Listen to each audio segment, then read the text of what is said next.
Hi, it's Mikate. Thanks for tuning on in. Today we've got another exciting stream continuing onwards with our Sumeru arc.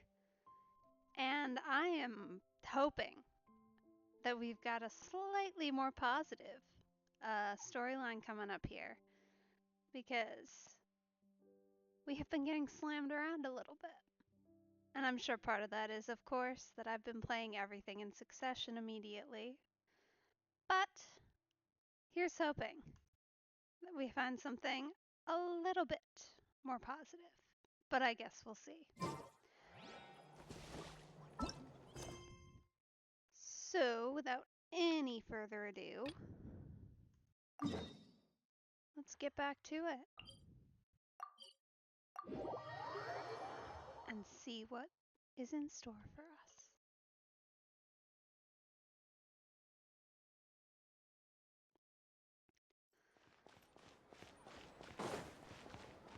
We're talking to Catherine. Real Catherine, presumably. But I suppose we'll see.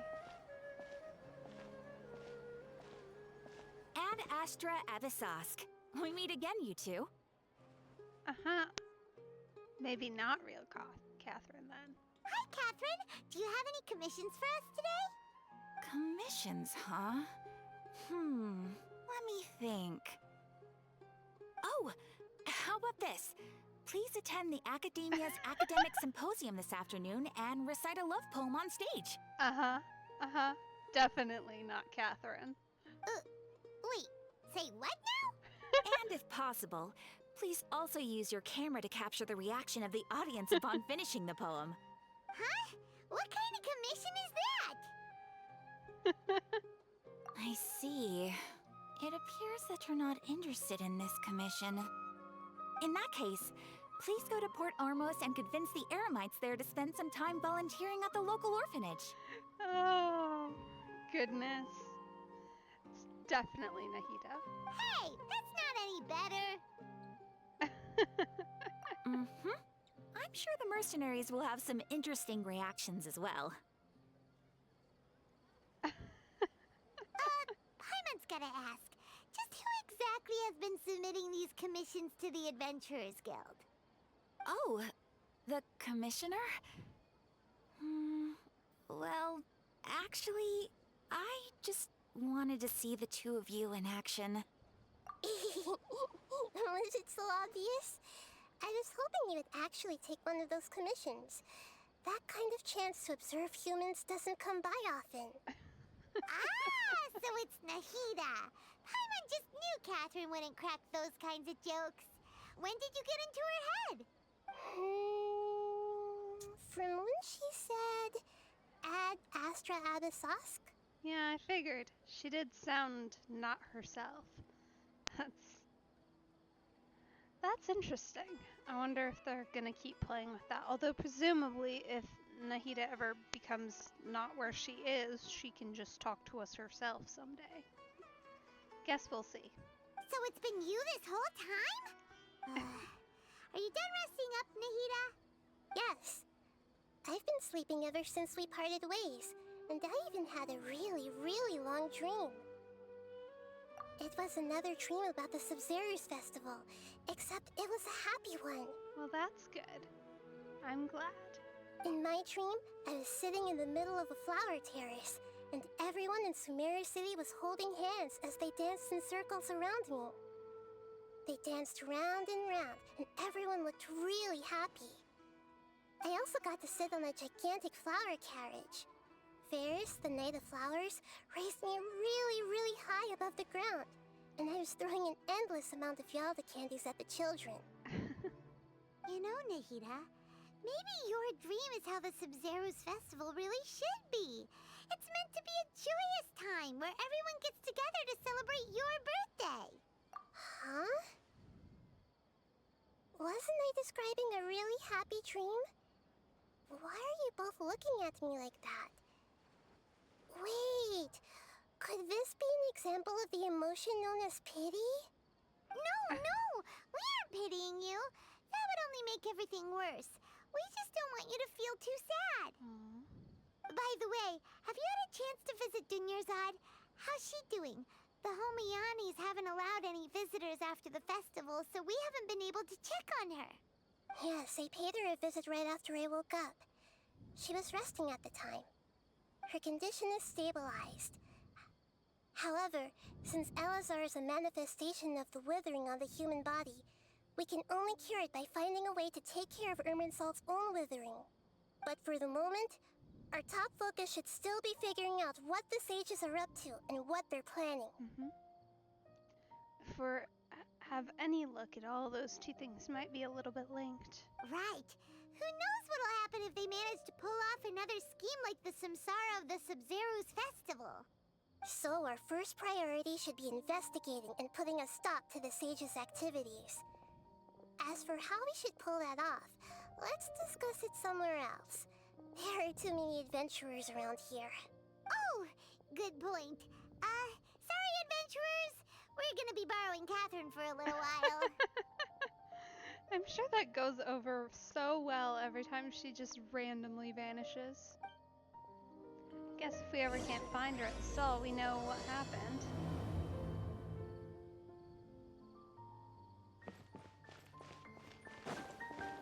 Oh. Let's continue our chat here. So far away, and so much more out of the way. Every time they do this, it makes me wonder why. I'm sure it's got something to do with the internal game mechanics. But Okay, so do you have any ideas on how we can investigate the sages, Nahida? Actually, I've already done a little bit of work on that. But for now, I want to hear your thoughts.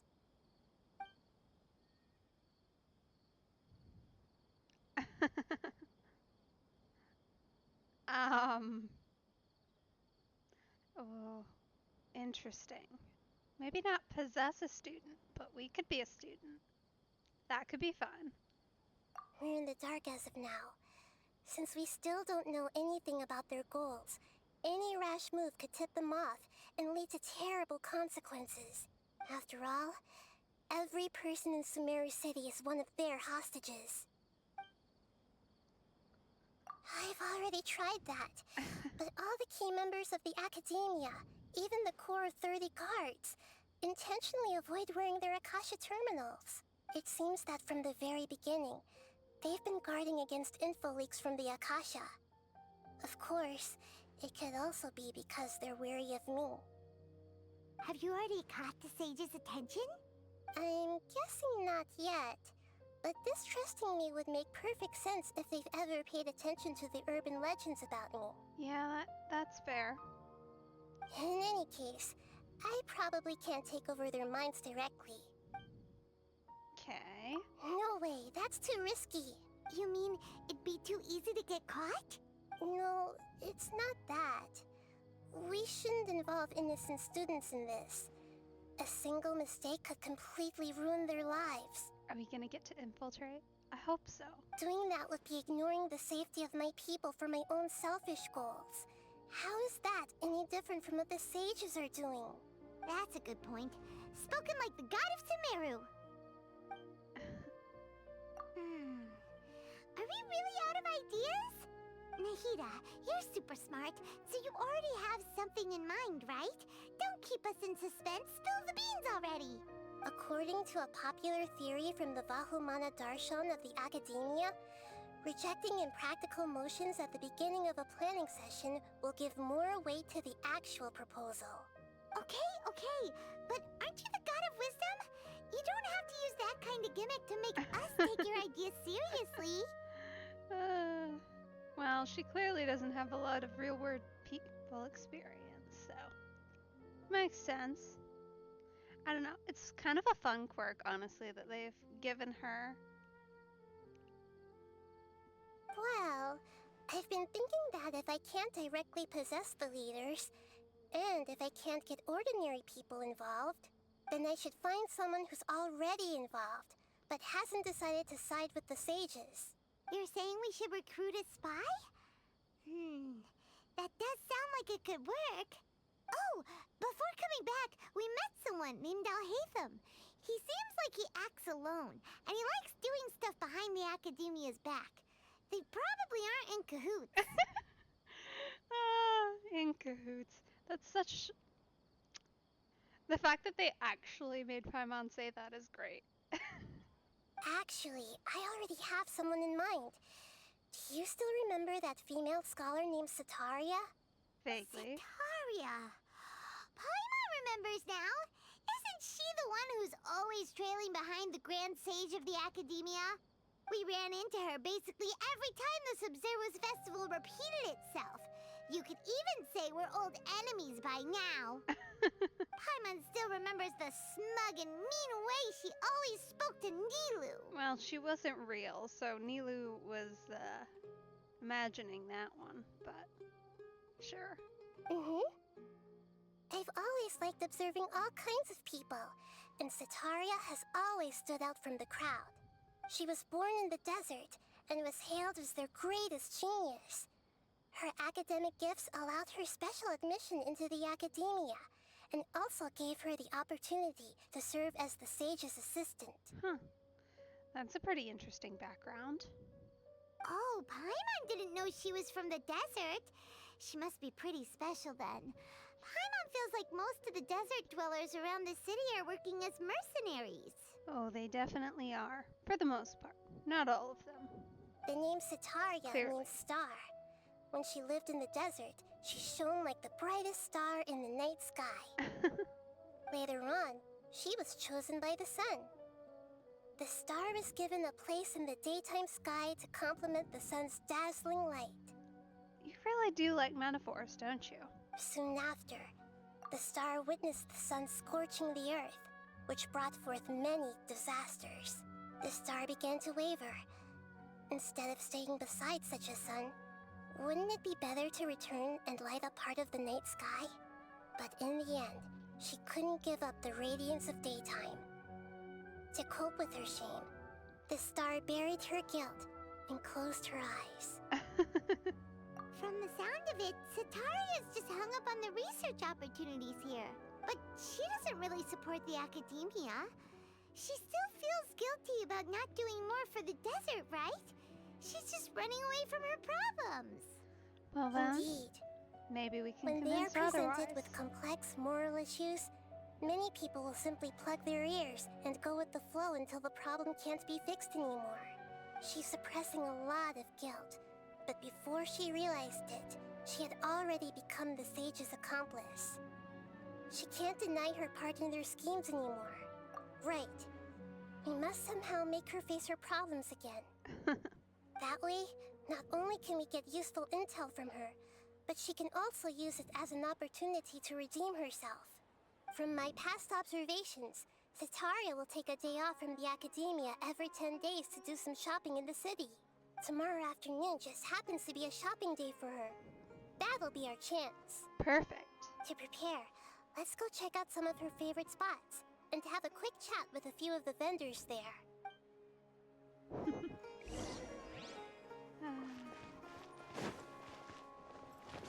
That should be interesting. Oh, This should be Sataria's favorite fortune-telling spot. So should we ask the fortune teller about Sataria? No, I already have enough information on Sataria. The most important thing now is for you to pay attention to the vendor's talking style and key characteristics. Talking style and key characteristics? My poor lost lambs. Have you become troubled over your fates? The divine voice of wisdom often echoes between mine ears. If thou be blessed today by the gods, I may be able to show you the way. Huh? Really? Nahida, you've been whispering things to her? Paimon. My friend here has some doubts regarding her future. Can we get a fortune reading for her? Of course, of course. In that case...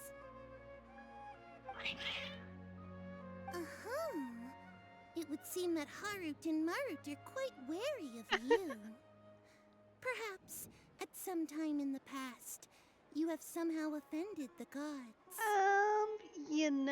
Depends which one we're talking about. really depends which one we're talking about. I love that she's using cats, though. That's amazing. Only mocking the god of Animo, questioning the Lord of Geo's financial savviness, and brawling with the god of Electro. Do those count? I think they do, Paimon. I really think they do. Hmm? Oh, nothing. Go on, pick an aspect for her to divine.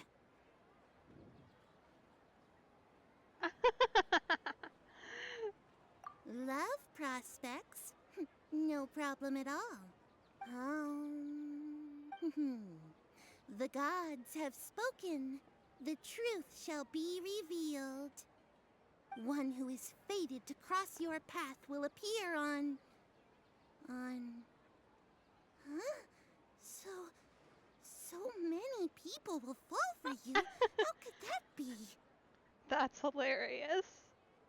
Harut, Marut, did you two spoil my divination? I've never read a fortune so absurd. Actually, Paimon thinks this is probably the most accurate fortune telling you've ever done.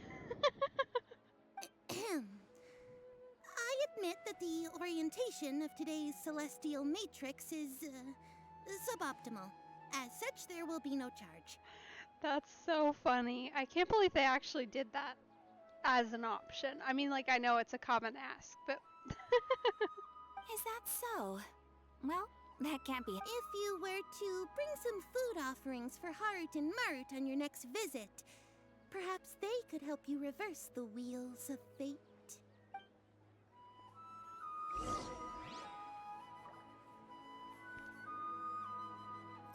Alrighty. Let's see who else she normally visits. Is this another one of Sataria's favorite stalls? Yep, it belongs to a king. His father helped Sataria a lot when she first moved to Sumeru City, so she still comes by whenever she has time. When I start talking with him, listen carefully to the details of our conversation. Okay. So we've been looking for vocal aspects from the fortune teller. And conversational topics, I guess, from him.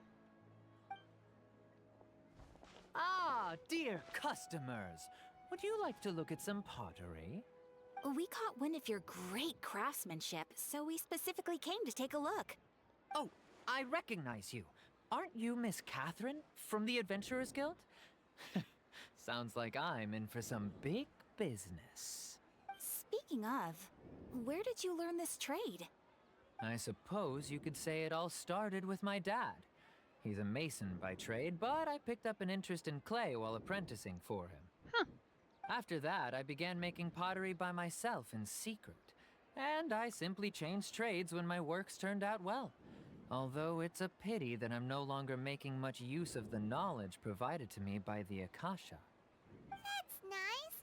You're making a living doing something you love. So is your father still working as a mason? Oh no, not anymore. A few years back, he fell from a roof and broke his leg. Since he had already saved enough mora over all these years, he's just enjoying the retired life in Port Ormos nowadays. I see. We wish him peace and happiness in his retirement. I'll have someone in charge of logistics at the guild come by another day for some goods. We'll leave you to it. Take care now. No problem. Rest easy, all our goods are sure to meet your every need.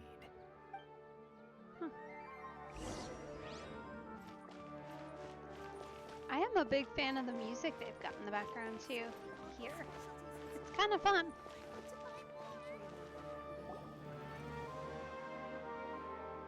This should be our final stop.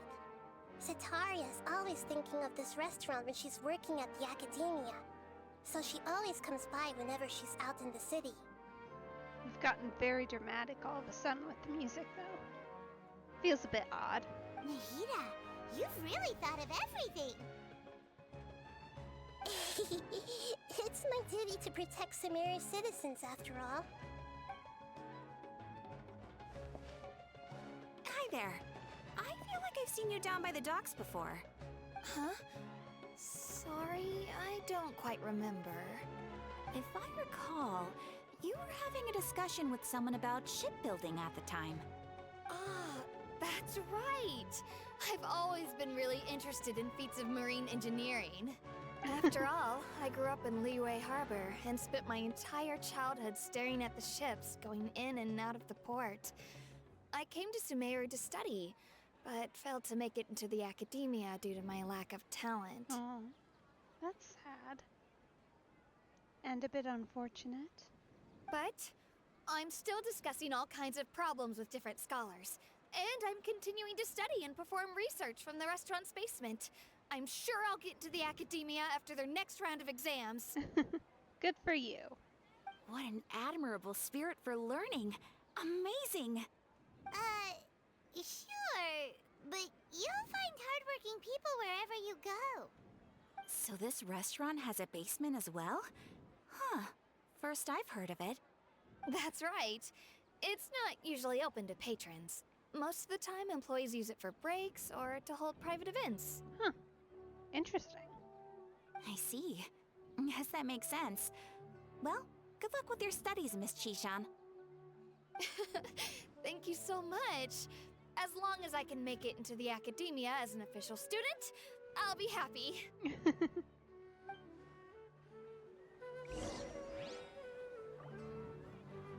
Well, I wish you luck. Alrighty. Who else do we get to talk to, I wonder? So, was that everybody? Mm-hmm. 3 familiar faces should be enough for Sataria. What's the point of all the information we've collected? Nahida, you still haven't told us how you're planning to make Sataria face her problems. Sataria is already used to avoiding her problems, so we must find a way to break through her usual sensibilities. Are you going to possess those 3 random people? I remember you mentioned that the Eremites in Port Ormuz are all making a fuss about the upcoming resurrection of King Deshret. Although it's all just a boatload of nonsense, the fate of her homeland may turn out to be Sataria's soft spot. Could be. It's a possibility. Oh, Paimon gets it now. You want to take advantage of the guilt Sataria feels about her homeland. Yeah, that's probably fair, honestly. If we're gonna get through to her in any way without just kind of grabbing her and having a conversation, feels like that's gonna be it. Although she knows she should return home to help the people of the desert, all she's done is conspire with the sages. So how do we set that up? Well, King Deshret is long gone, and Sataria is also too smart to fall for any simple tricks. If we simply engaged her under the guise of King Deshret's believers, she would definitely be wary of us, and we may not get anywhere. But if we were to borrow some of her close acquaintances to talk with her, her reaction would probably be very different. Thought so. So you mean you're going to possess those people we just talked to? Yep. Possess them through the Akasha. Imply they've already converted to the faith of King Deshret, and then convey our made-up will of King Deshret. As long as everything goes smoothly, we'll get through to Sataria for sure. She'll never guess that we had anything to do with it. Uh-huh. Well, I would hope so, but I don't think somehow that it's gonna go quite that smoothly. Unfortunately. So that's how you're going to use all the info we collected on these people. It's so that you won't slip up and break form. Possessing them will only work if you can manage to pass off as them. Exactly. So, best of luck with impersonating them. Excuse me? Huh? You... Best of luck? But we don't know how to possess anyone. That's no problem at all. I'll just share all their senses with you once I've possessed them. As long as you're also wearing an Akasha terminal, the effect will basically be as if you've possessed them yourself. Okay, thanks, Nahida. Doesn't seem like a great idea, but alright. That is pretty convenient. But why does she have to do this? Can't you do it yourself? Well, we've already established Although she's not I've the been greatest with observing humans people. for a while, Yeah. I've never been good at imitating them. You're not wrong. it's always been painfully obvious whenever you try to pass as Catherine. Alright, I guess we'll see. If it was at all possible, I would have preferred to leave these people alone. But seeing how things are now, I probably should just accept it and push on. Yeah, don't beat yourself up over it. We're only doing this to help everyone, and we'll only be borrowing them for a little while anyway. Alright, then let's give it a go tomorrow afternoon. Alrighty. 12 to 1800. We can do that. Shouldn't be too terrible.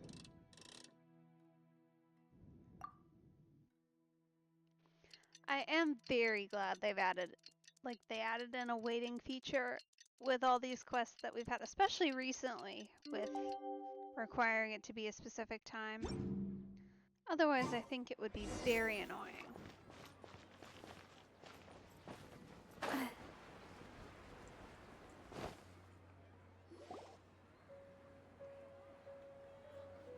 there she is. Oh, here she comes. Satori is here. Let's quietly follow her. Once she starts talking to her acquaintances, we'll find a safe spot to begin possessing them. As for how we'll sway her to our side, I'll leave that to you. I trust you'll know what to say. Paimon's starting to feel kinda nervous. Okay, let's go. Looks like they've already started talking. Let's find a hiding spot and get started.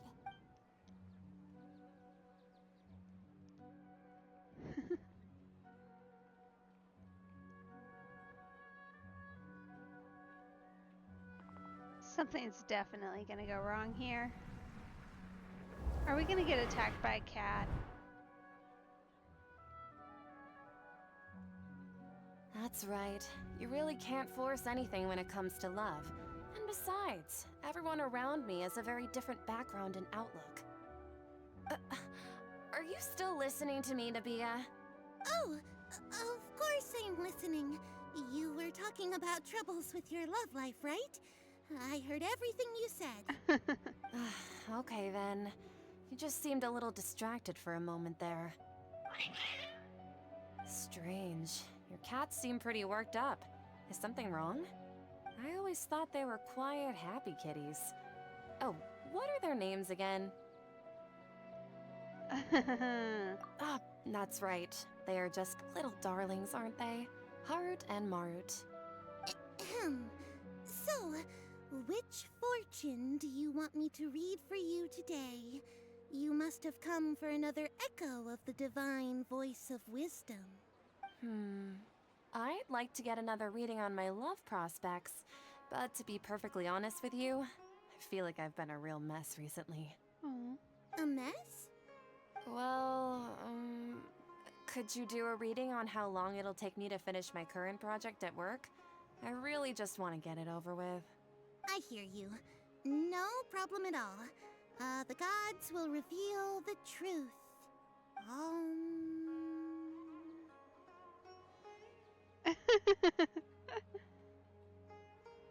The gods are asking, Setaria, why haven't you gone home? Why haven't I gone home? Do the gods really know everything I've been thinking about? Setaria, why don't you just go home? It's a demand now instead of a question. The gods seem to be truly upset. I'm sorry. I know I failed the gods. Please pass on my most sincere apologies and ask for their divine forgiveness. And if I may ask, Nabia, is there a specific god who's speaking to you right now?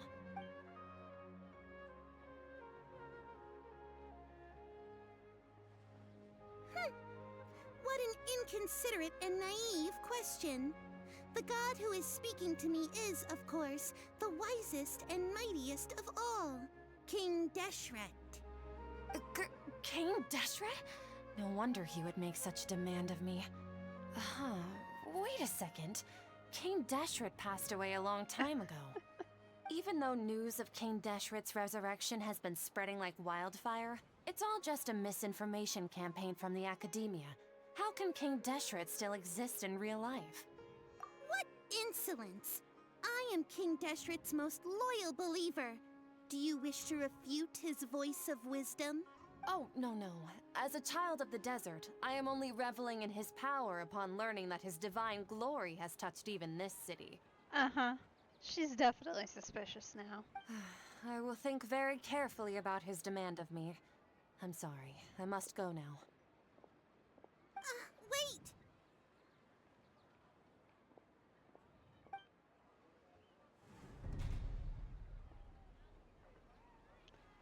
She's definitely noticed something off. Oh dear. Whoa. She just ran off in a hurry. She looked pretty upset, too. Well done. Sataria didn't seem to suspect anything amiss. Yes she did, clearly. To have something she's been trying desperately to avoid show up out of nowhere and berate her, that must have shaken her to the core. Uh-huh. Aw, If you say Nahida, so. it seems like you understand human emotions really well after all. All I know are some abstract Harava-taught theories. In any case, my time with you has shown a lot of them to be utterly useless. I'm still trying to make sense of everything. Anyway, enough of that. Let's hurry and catch up to Sataria. Let's do it. He's out of Keem's now, right on cue. Let's get ready to possess him right away!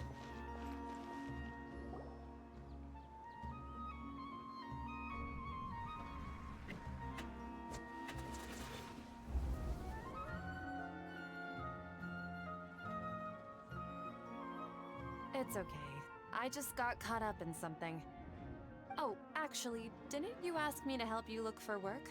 What kind of work were you looking for again? Oh, right. Your old man's craft. How could I forget? Speaking of, how's he doing? Is he feeling any better? Huh? Wasn't he nursing a leg injury? If I recall correctly, his strong arms had always been his pride and joy. He sprained his arm a while back while trying to show off his strength. I thought you'd heard. Actually, while we're talking about him, is he still living in Port Ormos? Yeah, he's been retired there for a while. If you could find the time, please write him a letter. Let him know that recently, faith in King Deshret has taken root in Port Ormos and has begun to spread across Sumeru. See, I feel like there were no right answers on the last one, because if we said he's working a lot more, then that... Did that say walking? Did I misread? That would make sense. Yeah, no, I think that said walking. He has a quick temper and has always been a devout follower of the Dendro Archon. I don't want him to get into a fight with those King Deshret believers because of a difference in beliefs. Oh? So, who are you siding with in all of this? The Academia or King Deshret? I'm so jealous of you. You were born a child of the desert, yet you chose to betray King Deshret, and now you spend all your time with those crooks from the Academia. Akeem, you don't mean... You've also become a believer of King Deshret? What's so strange about becoming a believer of the wise King Deshret? In fact, aren't you the strange one? The one who still can't pick a side? Can't pick a side? Me? Whoa! Paimon had no idea you'd be so good at this! You really zeroed in on the issue and put it right in front of her. It might feel a bit overwhelming for Sataria. Yeah, but we're kind of hoping for that a little bit. But once everything is over, I'll be sure to pay her a visit to her mind and explain everything. Anyway, let's keep going.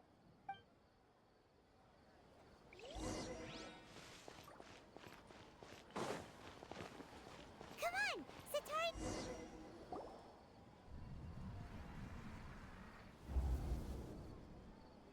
So, Shishan, have you noticed anything weird in the city lately? Like, as if someone was trying to preach to you about something? Oh, right. Speaking of strange things, I celebrated the Sub-Zerus festival so many times that I lost count. That was really weird. Wait, How could you be aware of that? That should be impossible. Nothing in the report indicated anything like that. Are you still failing to realize that the Academia's lowly tricks could never deceive all of Sumeru's citizens? Jishan, don't tell me that you've converted to King Deshret as well. What an absurd question. You make it sound like I should be ashamed for becoming a believer of King Deshret. In reality, shouldn't you be the one who is ashamed? You, who works side by side with the Academia and treated people as nothing more than experimental subjects? Oof. Yeah, I mean, that's calling her out. I know that's what we want to do, but like, that's aggressive. Please, please stop! Even now, Sataria's still trying to run from her problems. She can no longer justify everything to herself. Hey, she's trying to talk to the guards. What should we do? This is the most important part of all. Quick, get ready. Mercenary, you're a member of the Corps of 30, correct? Please help me pass a message to the Matcha right away. The situation in the city is getting out of control. Please, try to remain calm, miss. Tell me what's happening in the city. Heretics are infiltrating the city, and they've already converted many residents to their side. Heretics? What kind of heresy are you talking about? King Deshret! Many people I know have suddenly started believing in him, but he's long dead. It's impossible. Miss Sataria, nothing is impossible. You know my name? King Deshret is immortal, and all who defy him will one day pay the price. You must face the truth, Sataria. You tread a treacherous path, and the longer you ignore it, the tighter the Academia's grasp on you will become, and the deeper you will be ensnared. Child of King Deshret, never forget that the desert that belongs to you lies elsewhere. What's so strange about becoming a believer of the wise King Deshret? In fact, aren't you the strange one? The one who still can't pick a side? What an absurd question. You make it sound like I should be ashamed for becoming a believer of King Deshret. Sataria, why haven't you gone home?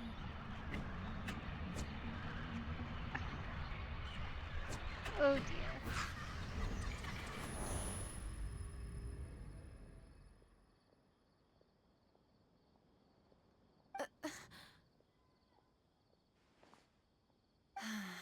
It seems that no matter where I run, I only keep finding more believers of King Deshret. I have to say, this is a familiar feeling. I've also been running from my guilt this whole time. Guilt over my part in the Sage's plans, and from ignoring the letters from the children of my homeland. But no matter how much I may try to ignore or get rid of it, my guilt always comes back. You won't necessarily lose your research opportunities by facing the truth. Besides, did you really want to conduct your research while carrying such heavy feelings of guilt? How do you know me so well? Are you truly just a believer of King Deshret? Or are you the god himself?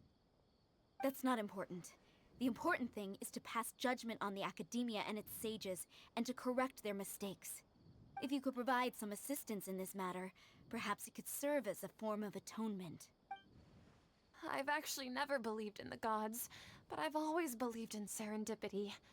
Your appearance must be a fated opportunity for me to get out of this wretched situation.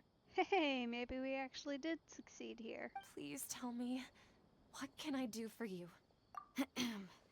How much do you know about the sage's current activities? I was just one of the designers for the masked dream harvest scheme, which is what happened around the Sumeru's festival.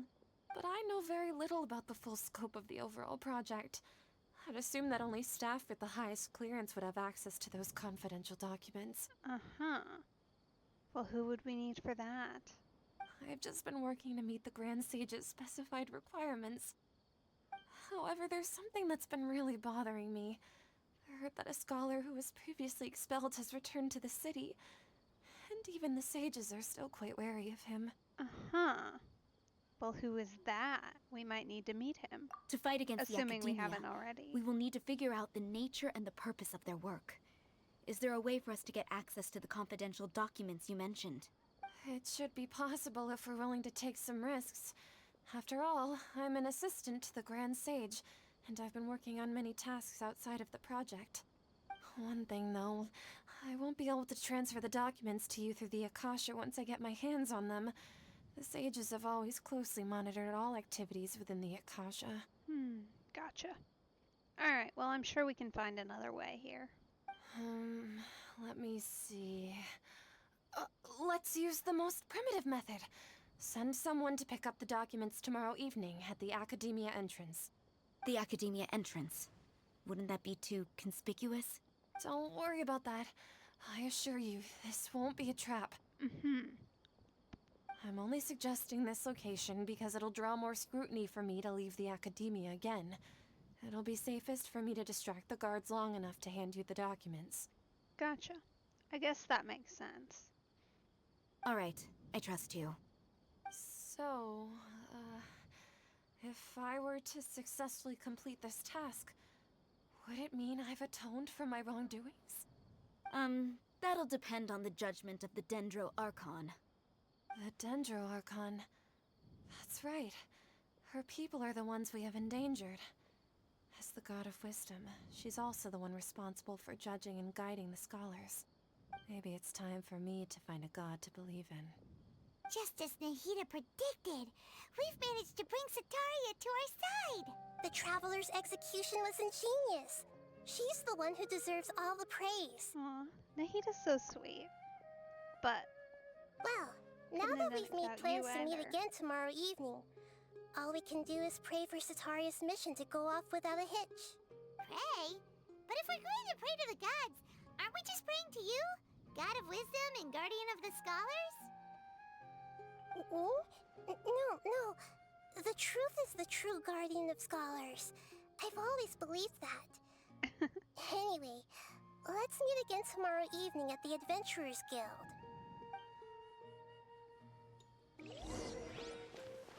I really like Nahida, and I really like that we've actually been able to get to know her a little bit better. Like, we sort of had interactions. We had a lot more interactions with Zhongli than we did. We kind of had some with Venti. But either way, both of them were pretending to not be themselves, essentially. Whereas Nahida just is herself, which is kind of nice. It's a little bit different, something different they've done with this one. Which I actually like. Alright, 1900 to 2400.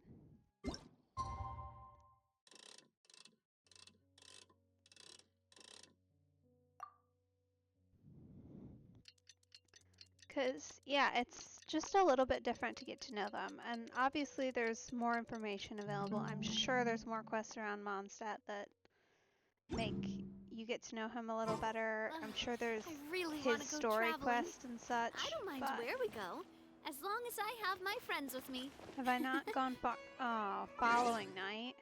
That's annoying.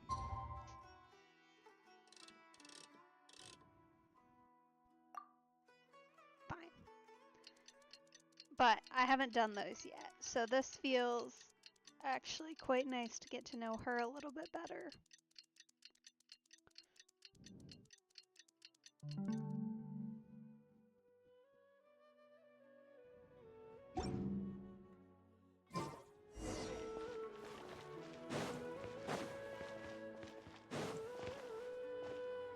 Catherine, we're here! Oh, you are the other Catherine, right? That's right. I suppose I'm the other Catherine in your mind. Shh! We're on a secret mission tonight, so we need to protect Catherine's identity. Yep, Paimon's right. We cannot fully rule out the chance that the meetup tonight is just a trap. If something were to happen, my existence may be the only trump card we'll be able to play. After all, the Academia should still be unable to confirm the existence of my consciousness in the outside world. Yep, exactly. Just what Paimon was thinking. Anyway, enough about that. Let's just make sure to be on our guard. Off? What do you feel is off? It's the middle of the night. Of course it's quiet. You're not getting paranoid, are you? No, but the fact that there's absolutely nobody is a little weird. Like, even at night in the city, there should still be some people about walking to and from work or whatever it is. No, I think she's right. It really is a lot quieter than usual. Uh-huh. Exactly. If you look around, there seems to be fewer people on the streets. I'm not sure if this is the case for the entire city, though. Right, which is weird. Huh. Maybe it's just a coincidence. Maybe Sataria figured out a way to not only distract the guards, but also to get everyone to go to sleep early, just so we can exchange the documents in peace. Yeah, that doesn't necessarily seem likely. I also can't quite figure out why things feel a little off. But now that we're here, let's go ahead and meet her as we planned. Well, regardless, as long as you're here with us, Paimon feels a little safer. Alright. Faster! There really aren't many people out right now. Let's hope it'll be this quiet in front of the academia, and that Sataria managed to distract all the guards. Gotta say, playing as Mualani, her skill timing actually is so much nicer. Oh? The 6-second cooldown is really great. Oh! What are all these people doing here at this hour of the night? Ah, the triumphant hero returns at last. And to a rather spectacular welcome, even if I do say so myself. You're the outcast, expelled from the academia. Indeed I am. Although these days they tend to call me the Doctor. Oh! If you're looking for your researcher friend, she has already been taken into confinement. With Oh, some no. basic caution, she could have discovered the listening device on her person. Clearly, she lacks the degree of rigor expected of a true scholar.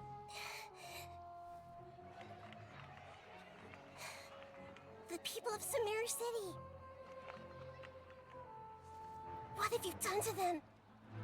I simply made some minor adjustments to their Akasha terminals. Now they can deposit information directly into the subconscious. As you can see, all these lovely people now believe this traveler is a hero who has just saved the world. My experiment is a success. And now it seems they can no longer hold back their sheer adoration. No, what should we do? These are all just regular people. Leave now. You need to get out of here. But that guy's a Fatui Harbinger. We can't just leave you here. Nor can I abandon the people of Sumeru.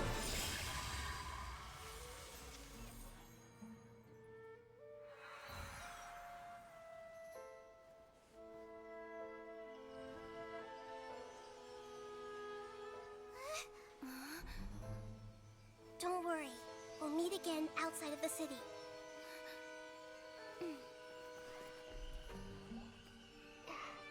I see. You appear to have overridden their mental faculties with your own consciousness. To possess such a powerful mind, you must be the god of wisdom. Oh. Oh, he's fun.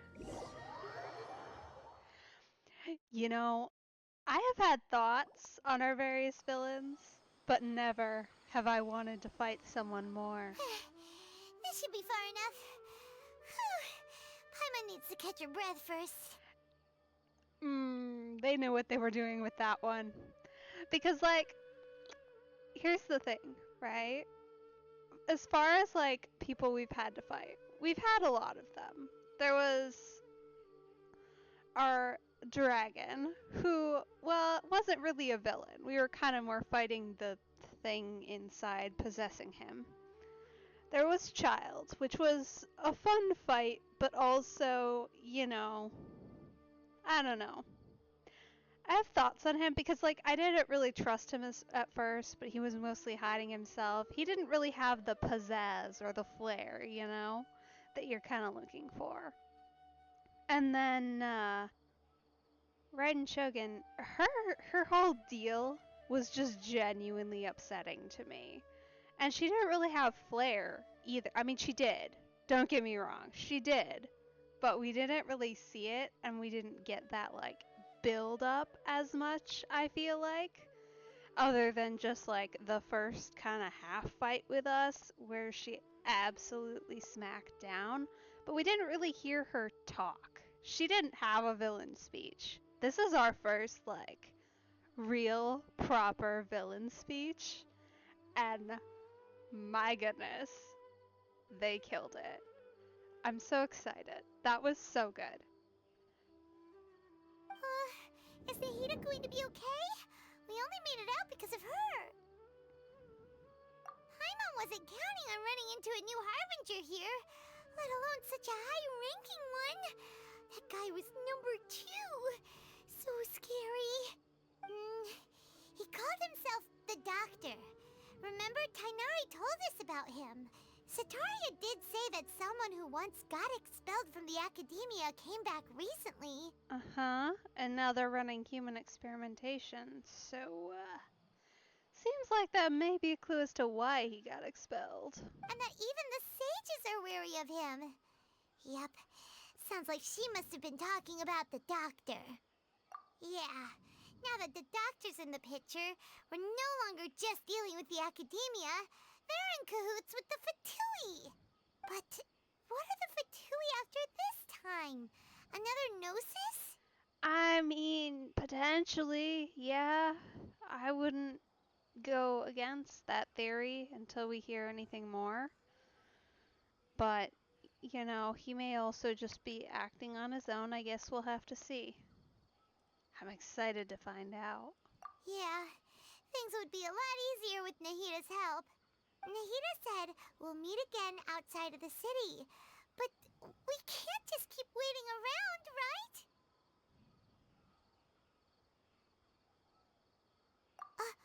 You mean... Oh, right! Wasn't he invited by the sages to work on some project when we were staying with him in the Vidia Forest? That has to be the same project! Mm-hmm. And considering he was so adamant against joining it, I'm thinking he has his reasons, but also, I'm thinking he may be more inclined to join our side than theirs. Guess we'll have to see. Even though he turned it down at the time, he might still know something. There's no time to lose. Let's go to Gandharvaville.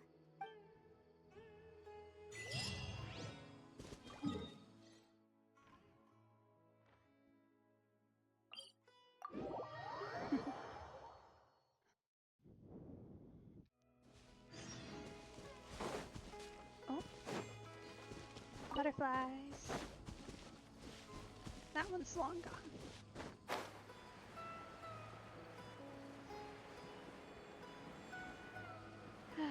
Yeah, anyway, like I was saying, Mulaney's skill cooldown being so much less is so nice.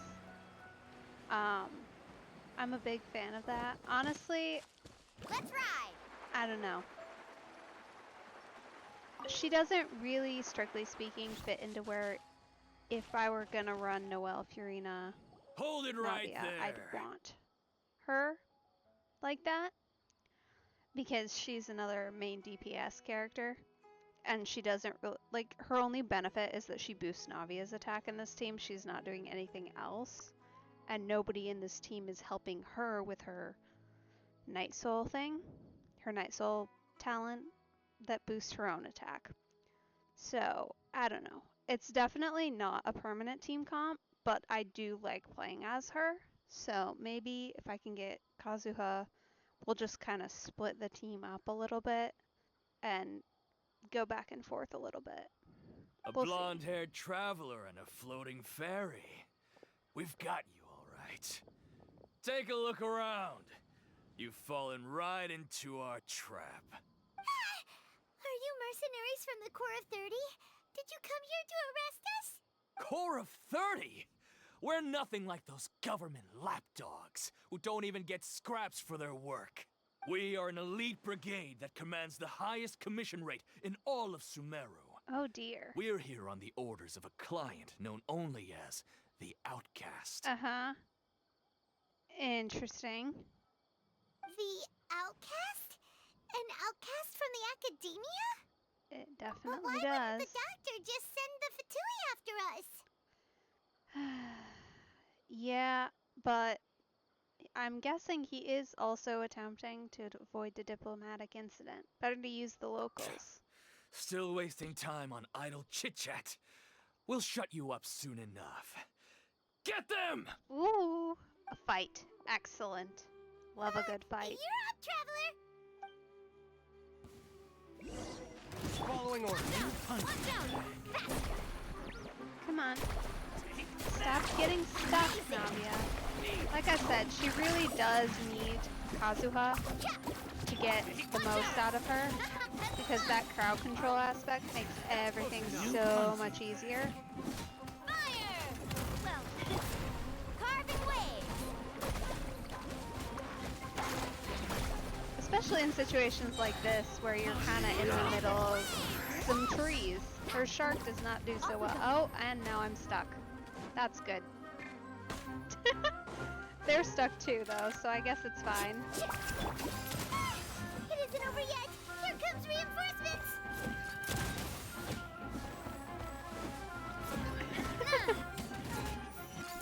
Hey there! Let's ride!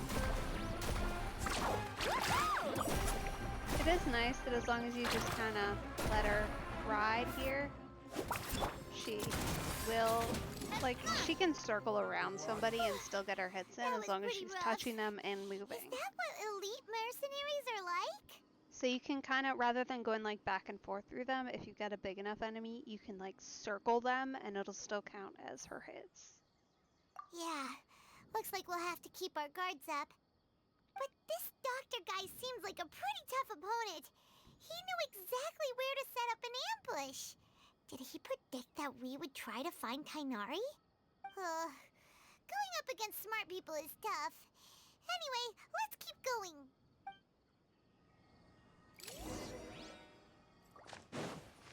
Ooh.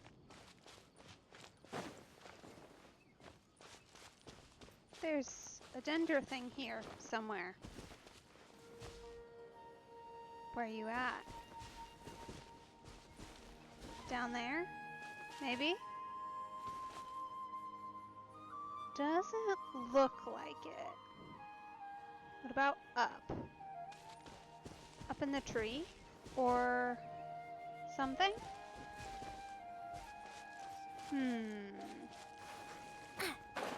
Well, I guess we're going down.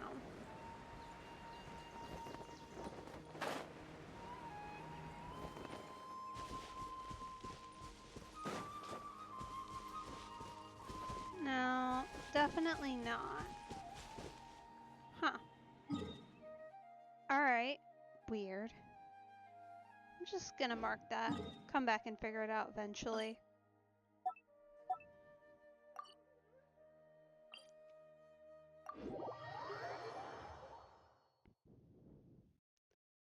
Because I'm guessing it'll take climbing a tree to figure it out.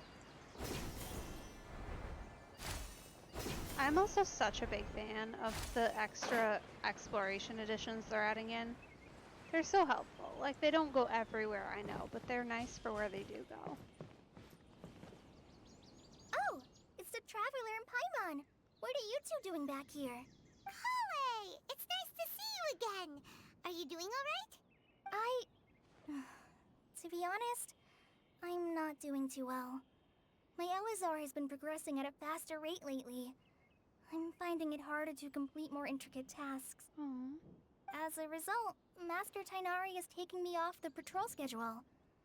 He will only allow me to stay here and coordinate other people's tasks. I'm sure it's for your safety, but I do feel bad. Oh, That's sad. Speaking of Tainari, did he go off on patrol? We're here to talk to him. Oh, Master Tainari? He just left the Avidia Forest a little while ago. He was headed to Party's DI. He left? Vidia Forest? He even turned down the sage's invitation. Yeah. I thought it was weird too. Master Tainari always prioritizes his work as a forest watcher above everything. He almost never leaves his post. He left in a hurry this time, though. No, I only found out that he left through a message he left behind. Weird. He also made sure to delegate all his tasks using a schedule. So he's expecting to be gone for a while then, I guess. I don't like that. We're gonna have to go find him for sure. To leave in such a hurry? I'd guess he had something urgent to take care of. Master Tainari originally studied in the Amorta Darshan of the Academia, and Pardis Eye is something like the Amorta's research base. Many rare shrubs and grasses have been planted there for research. I know that before he became a forest watcher, Master Tainari once spent a long time conducting research at Pardis Eye. A research base, huh? Gotta wonder what kind of research Tainari just decided to work on all of a sudden. I have a sneaking suspicion it might have something to do with Kole. Oh, we don't have a lot of time, so let's go look for him at Pardis Eye. Don't worry, I'm fine. I'm used to living with Elazar by now. If you run into Master Tainari, please send him my regards. Will do. Got it. Will do. See you later, Kale. Oh. Uh-huh.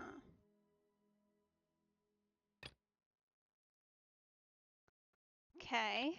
So...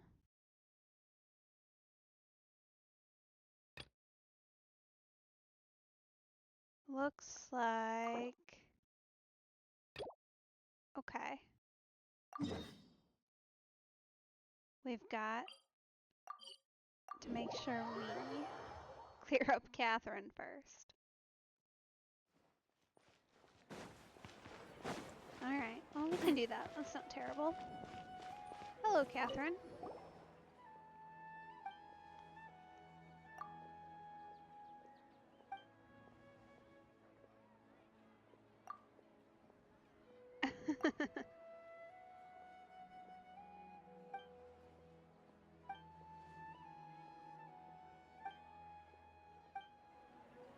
Okay. What? Was that it? Did we just have to talk to her? Oh. Alright then. Cool. That was easy. Oh, I've been here before. You can get Padisara here, I think, for Nilu. It's one of her materials. Wait! Look who it is! Thank goodness you're okay. We were so worried about you. Hey! This was supposed to be a touching reunion, but you're ruining the moment! Well, you know, if she wants to masquerade around in other people's bodies, then she can deal with a little suspicion. Actually, it's very smart of the traveler to be wary of me right now. After all, the doctor has shown that his technology can apparently even control human minds. Plus, it's not like you could have known what happened after we split up and I was facing the doctor by myself. Even a pool of stagnant water after a torrential storm can occasionally pass as a patch of sky. Paimon feels like only the real Nahida could come up with such an obscure analogy. Yeah. Huh? But I wasn't trying to win your trust or anything. All I wanted was to clarify my point. Yeah, we gathered. You're just like that. It's okay. We've caught on by now. Well, we understand that point now. Please, Nahida, tell us more about what happened. Are those poor people all right? When you left, I was still in the middle of restoring everyone's minds.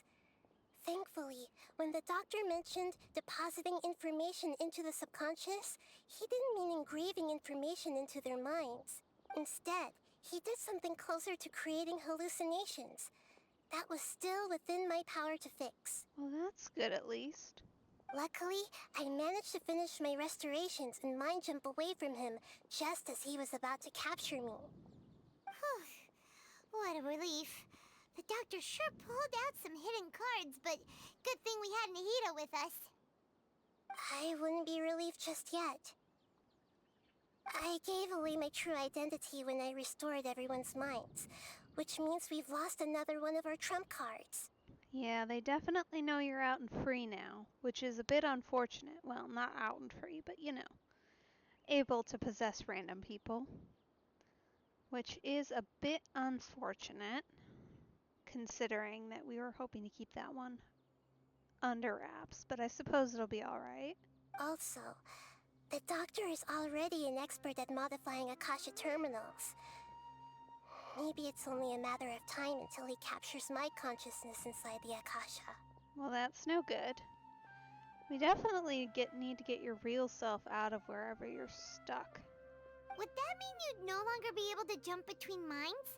Then how do we stop him? He's still at the Academia, so it's possible he already started messing with the Akasha. Ugh, it feels like he's toying with us. What a nasty piece of work. Plus, the doctor's combat ability alone is apparently enough to make him worthy of being number 2 of the Fatui. We shouldn't give up hope just yet. Let's try to find another way to attack this problem. Actually, Nahida, how did you know we were trying to get to Party's DI? Have you been waiting for us? Yes, I have. I can see the Traveler's elemental energy, so I deduced your destination by looking at the direction you were moving in. Huh. Alright, fair enough. You didn't come here for sightseeing, right? Did you find any leads? We're looking for a scholar we know. His name is Tainari, and the sages once tried to reach out to him. Why don't you come inside with us and see what we can find? Okay, let's just hope we won't get him into trouble. Yeah, fingers crossed.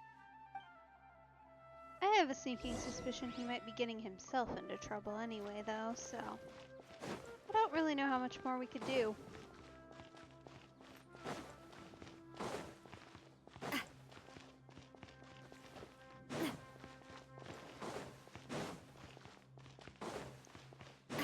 There we go.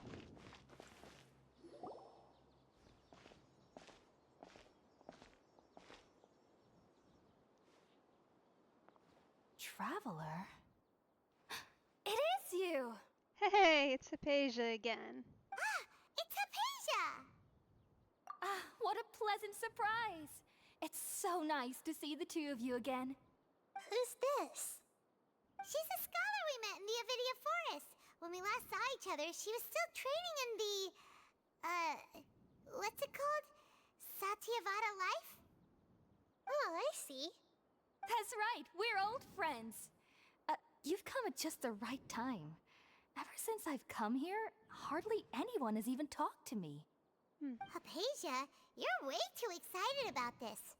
Actually, for you to leave the Avidia Forest means... you're not in training anymore? Wait, no. Did you already finish your training and reach Pariporna life? What do you think? My consciousness has already managed to make contact with the divine. You did it? Congratulations! It's so exhilarating to share this sublime joy with others at long last! When my consciousness made contact with the gods. Ah, what a supreme and unparalleled experience that was! That sounds incredible! Oh, all right. Actually, please wait. I haven't forgotten my promise to you. Remember? I promised to help you understand what you saw from Irminsul once I gained deeper insights. My current self has not only gained true insight, but I can even help you establish a direct connection to the consciousness of the divine. You can do that? I've never heard of anything like that, but if you want to give it a try, I'll do my best to protect your consciousness during the process. Hold on. I brought some spirit borneal with me. This is still a crucial part of the ceremony. Uh-huh. You're being weird. We're using that incense again? All right now. Hold my hand. I'll help you establish a pathway to connect your consciousness. Okay. Ready?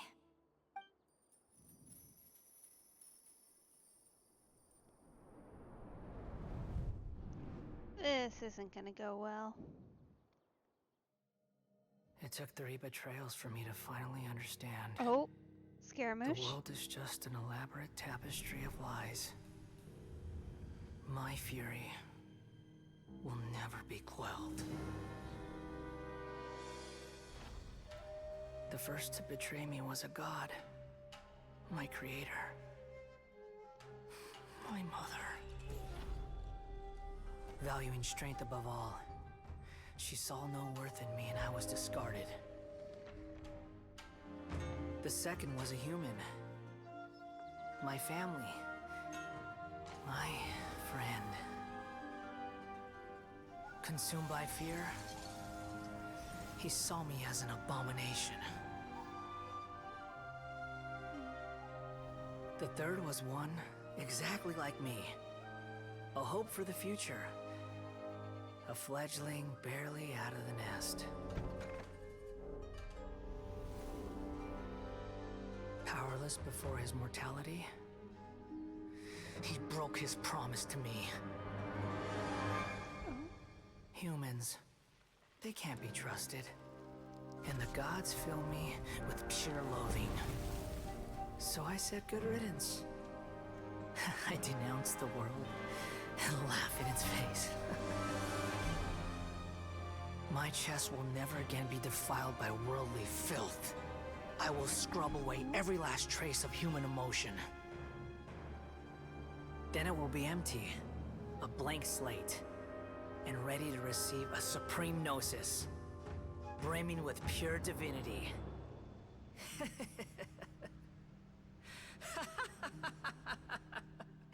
Oh boy. There is no need to fear. The pain will be brief.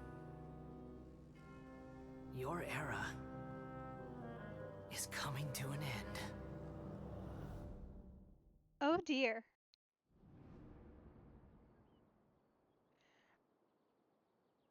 Goodness.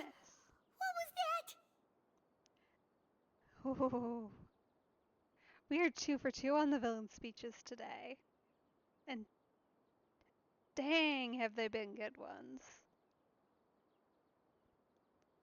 Did we actually just see the Balladier's memories?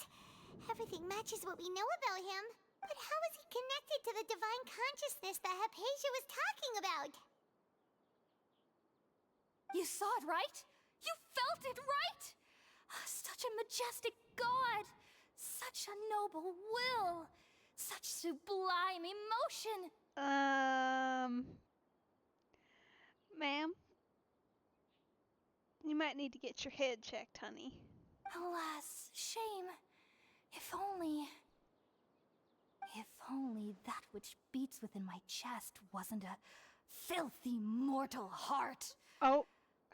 Oh, great and merciful God! Please grant me forgiveness and salvation! Oh boy. Alright, well this will be, interesting. Do you understand now? I'm afraid this is no periporno life, but rather... Ah! You!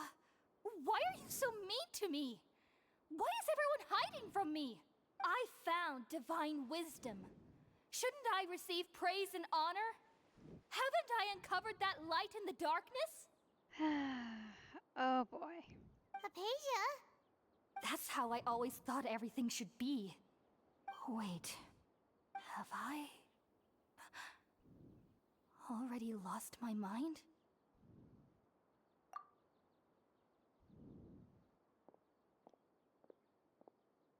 Oh dear.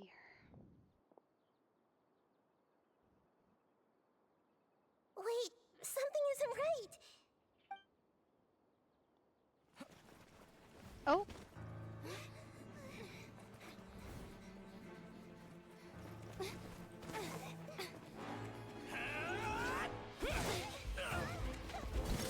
Oh.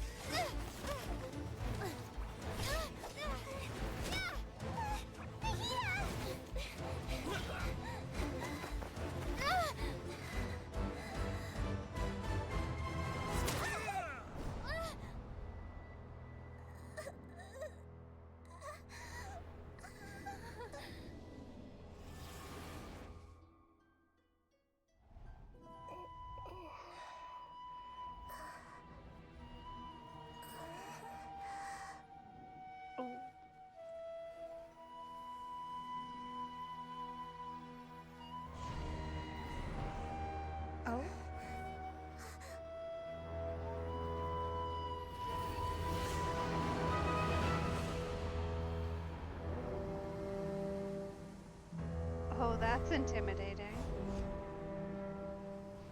What have you got going on, bud?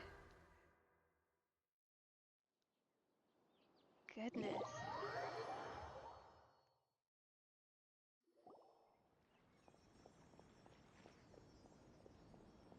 Hey, it's Tainari.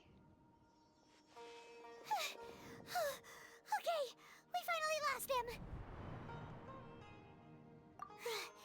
Are you okay, Nahida? Wait, no. Something feels different. You're back! Oh, the Traveler's back? Nahida was controlling your body for a while. It seemed like she jumped over to you as an emergency measure right before the Catherine puppet was destroyed. After that, Tainari heard the commotion and came over. He helped us defeat the mercenaries and then he ran with us all the way here. What? You swapped places? You mean your consciousness also went into Nahida's body? Uh-huh. Wait, then where is Nahida's consciousness? Where is she now? I never imagined that an individual's consciousness could be transferred around like this. Had I not seen it with my own eyes, I would have never believed it. I don't think this can be achieved with current human technology. No. Not really, no. Also, while we were running, the consciousness in your body told me to pass on a message. She said, "The doctor has found a way to trap my consciousness, so I can't journey with you anymore." Well, that's not good. But even in a moonless night, a shower of starlight can still drown out illusions and lies. Oh no! Nahida's trapped in the sanctuary of Suristhana for good this time. Was that message all she left for us? It's pretty vague. Oh, that makes sense. Since the doctor captured her, she won't be able to say anything without him knowing. She's being extra careful. Even in a moonless night, a shower of starlight can still drown out illusions and lies. Huh. Paimon knows the moon illusions and lies are from the alchemical divination at the Sub-Zero's festival. Didn't Nahida use a starlight analogy before? It had something to do with Sataria. Mm-hmm. Oh, that makes a lot of sense. Huh. Do you think Nahida was telling us to go find help in the desert? But she isn't with us anymore. Think we'll be okay? I mean, we don't have a lot of Paimon, options here, to be you said honest. Sanctuary of Suristhana, correct? Does this mean that this Nahida you're talking about, the consciousness who was occupying the Traveler's body, is the Dendro Archon? Your guess is correct, but the situation's a bit complicated, so it's really hard for us to explain right now. That's all right. A scholar's curiosity doesn't need to be appeased right away. As for the complicated nature of the situation, safe to say I have witnessed that for myself. Complicated is one way of putting it, Tainari. I've spent some time with you, and it looks like the Dendro Archon's also on your side. So, I trust you. Thank you, Tainari. Oh, actually, we came here to ask you a question. What do you know about the project that the sages have been working on? Ah, that. While I was indeed invited to join that project, the sages were always secretive about its scope and goals, so I eventually declined. That's probably for the best, honestly, considering everything. All I know is that the project has something to do with the restoration of Irminsul. Uh-huh. Huh? Did you see something when you were in Nahida's body? What? Do you have any evidence?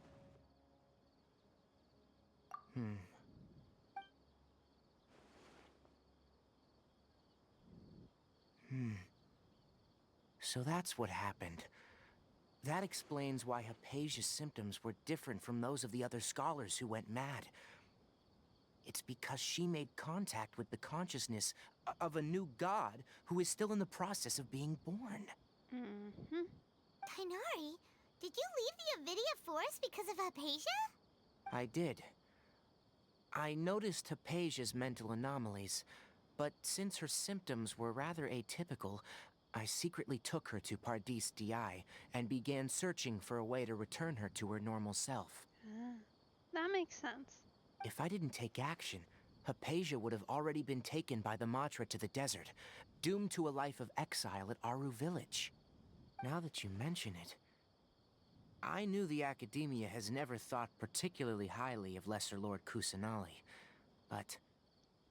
Yeah, at this point, I think we can call it active dislike. But I still didn't expect them to do something as arrogant as creating a new god. Looks like I made the right decision by not accepting their invitation. The Doctor and the Balladeer. We have 2 Fatui Harbingers in Sumeru. Sounds like we're in for a bad time. Yeah, last time there were 2 of them was, well, I guess technically there were 2 of them in Liyue. Technically. From your description, I don't think they've completed their project. There may still be room for us to intervene. But then, what is the connection between creating a new god and restoring Irminsul? Yeah, it feels like we're still nowhere close to figuring out the sage's goals. Mm-hmm. Right. We've pretty much gone over everything we need to know, so we should head out. How about you, Tainari? What are you going to do? I'll stay here for now. I still want to try a few more things to help Hypatia. If you're planning to go into the desert, start by heading for Caravan Ribat. That'll be your fastest route. Alrighty, we can do that. Come find me here if there's anything else I can do to help. May the spirit of wisdom go with you. Thanks, Tainari. Hopefully Hypatia will feel better soon. We're off then. Okay. Let's see. Where are we going? I've actually spent not a ton of time, because you can see obviously it's not all unlocked, but a fair bit of time wandering around the desert, so should be relatively quick, I think, to get to some of the places.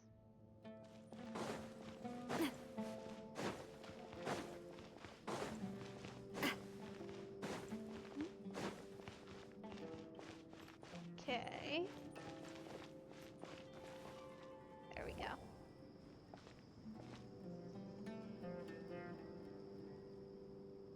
We finally made it to Caravan Ribat. It's pretty lively here. So, just past this wall is the desert, huh? Oh, wow. Paimon remembers hearing people call this the Wall of Samiel. It's made to block sandstorms from the outside. Oh, if it's this tall, it's gotta be the divine work of Greater Lord Rukkhadevata, right? Guess so. Enough gawking. Come on, follow me. Alhaitham? Sir? Hello. Why are you here? Huh? Over here. Alright then. Alhaitham went that way! Let's hurry up and follow him. Wonder what he's up to. That's pretty cool. Usually when we have to follow someone, we don't actually follow them. Or we do, but we're consigned to walking. What the? Where did she go? How did we lose them? They were just here a second ago. More Eremite mercenaries? Who are they working for this time? Anyway, Traveler, it seems like we were being followed again. You were too careless. You should have noticed those hopeless amateurs trailing you a long time ago. He doesn't hold back any punches. There's no need to thank me. I've never cared to keep track of personal favors. All I did was correct a mistake I happened to come across. It's a habit I developed at the Academia. You really gave Paimon a scare, Alhaitham. We never thought we'd run into you here. Last time we met at Port Ormos, didn't you say you were going back to the Academia? Wait, don't tell Paimon that you're here to take us back on their orders! Oh, so you've already landed yourselves on the Academia's hit list.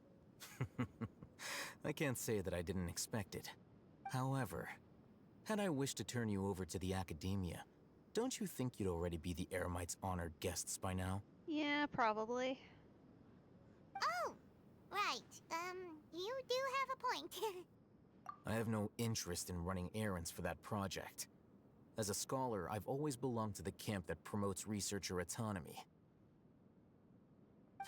And these days, you're more fascinating than anything the sages can offer. Thanks? Guess I'll take that as a compliment. Not quite. To tell you the truth, I'm still investigating the Divine Knowledge Capsule. Unfortunately, I've run into some difficulties. Uh-huh. What kind of difficulties? Everyone says the capsule originated in the desert and was eventually moved to Port Ormos. If I am to get to the bottom of this, I must understand how the capsule first came to be. Uh-huh. Which brings me back to you, and why you're so interesting. Okay. The leader of Ainul Ahmar used the Divine Knowledge Capsule right in front of you, and upon seeing him, your expression became perplexed, and you were lost in thought for quite some time. To have that kind of reaction, I think you must have realized something. Are you interested at all in sharing what you've been hiding from me? Alhaitham, you really have a ridiculous eye for detail. What kind of person even notices or remembers stuff like that? So that's your answer. Well, I do work for the Academia after all. So considering that, it is indeed wise to keep your cards close to your chest. Uh-huh. But that does prove you do have some undisclosed information about the Divine Knowledge Capsule. Am I right? No matter. Rather than simply learning the answers from you, I'd still prefer to investigate on my own. Speaking of, you two are also headed to the desert? Yes. But the way you say also makes me think you're headed there too. What are you after, I wonder? That's right! We have the same plan as you! But we don't really have any concrete goals at the moment. No. We're attempting to follow Nihita, kind of. Then I'd suggest starting with Aru Village. It's the largest settlement in the desert, so it'll probably have more resources and intel than anywhere else. Well, would you like to head there together? It's always better to travel with someone you know. Let's go!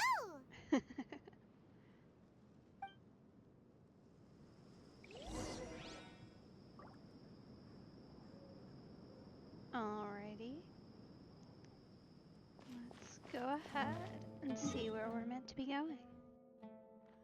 Ah, how convenient.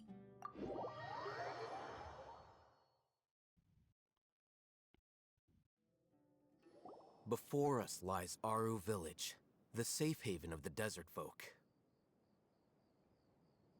Okay. Whoa, this landscape is really something else.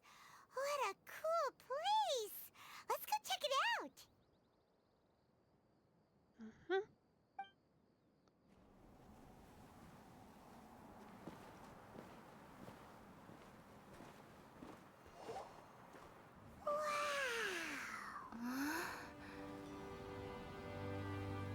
It is real pretty.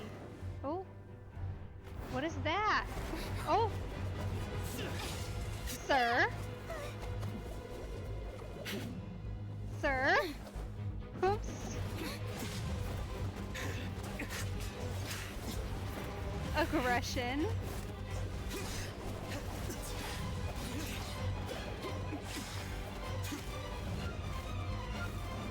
That is one heck of a cutscene, though. Who are you? Son. Oh. Unless my memory fails me, we have barely spoken 2 words to each other before now at the Academia. Would you care to enlighten me as to when and how I invited the General Mahamatra's wrath? I mean, that is a fair question, considering that you did kind of attack on sight there, bud. Oh, Hatham. Do not think you can escape my judgment, just because you managed to escape my attack. Oh.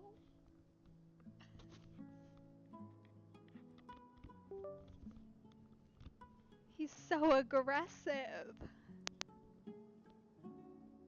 My goodness. This should be interesting because I think, and mind you, this is from about 2 seconds of Sino being here. They are both very stubborn people. Judgment? So that's how you'd characterize your actions here, is it? Or would elimination perhaps be a more accurate description? Had I used my full strength, not even this traveler would have been able to stop me. Oh. You want to play? I like fighting random people. We can do that. Sounds like a fun time. Though styled like an assassination, I sought only to ensure that my target would be unable to flee or resist. Standard practice for the Matra, as well you know. Seemed to me more like your own personal touch. Who is that, Alhaitham? Did you call him General Mahamatra? Yes. General Mahamatra Sino, head of all the Matra at the Academia. Whoa. He's a formidable hunter, and the ultimate nightmare for any who have committed academic crimes. Uh-huh. You seem to have placed a lot of trust in Alhaitham, to the point of blocking an attack for him. Interesting. If I were you, I'd never choose to side with him. I wouldn't believe a single word that comes out of his mouth. Okay. Clearly there's some beef here. Ooh, is that an electrovision I see? Interesting. I have been pursuing this scribe for a long time. I urge you, stand back and do not seek to defend him any longer. Otherwise, there will be consequences. Has Alhaitham done something wrong? Paimon doesn't think he's as bad as you've made him out to be. I won't waste my breath explaining things. Alhaitham, I saw it during our fight. Take it out. The divine knowledge capsule you're hiding on your person. Unless you want me to retrieve it for myself. Very perceptive of you. Nothing escapes a Matra's senses. Oh. There it is. Wait, He really the did bring it divine out. knowledge capsule? Didn't it fall into the Matra's hands in Port Ormos? No wonder you speak with such confidence, Sino. But I must admit, I'm very curious. What does this capsule mean to you? And why, as General Mahamatra of the Academia, are you all alone in the desert? As far as I'm aware, the other Matra have been speculating about your disappearance. Have you been given a mission that's, let's say, morally dubious? If I was the real target of your mission, what was stopping you from simply using your authority and resources to judge me within the walls of the Academia? Oh. I should have known you'd be difficult to deal with. You two? Ugh! What should we do, Traveler? Paimon feels like we can't trust either of them. Ahem. Well, look at you two, acting all Dia. tough and self-righteous over Hello. there. Wait, Dia?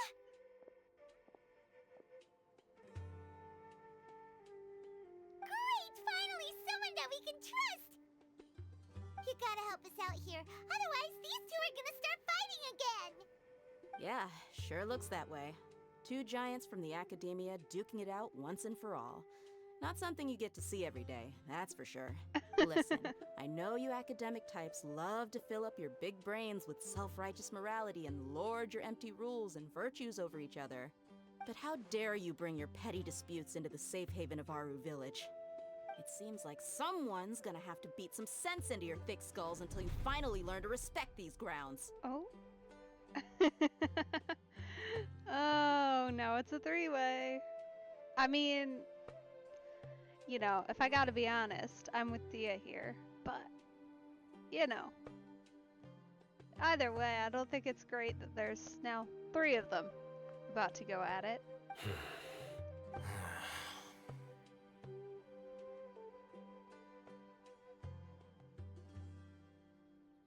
Hey, did either of you hear a word I just said? Nope.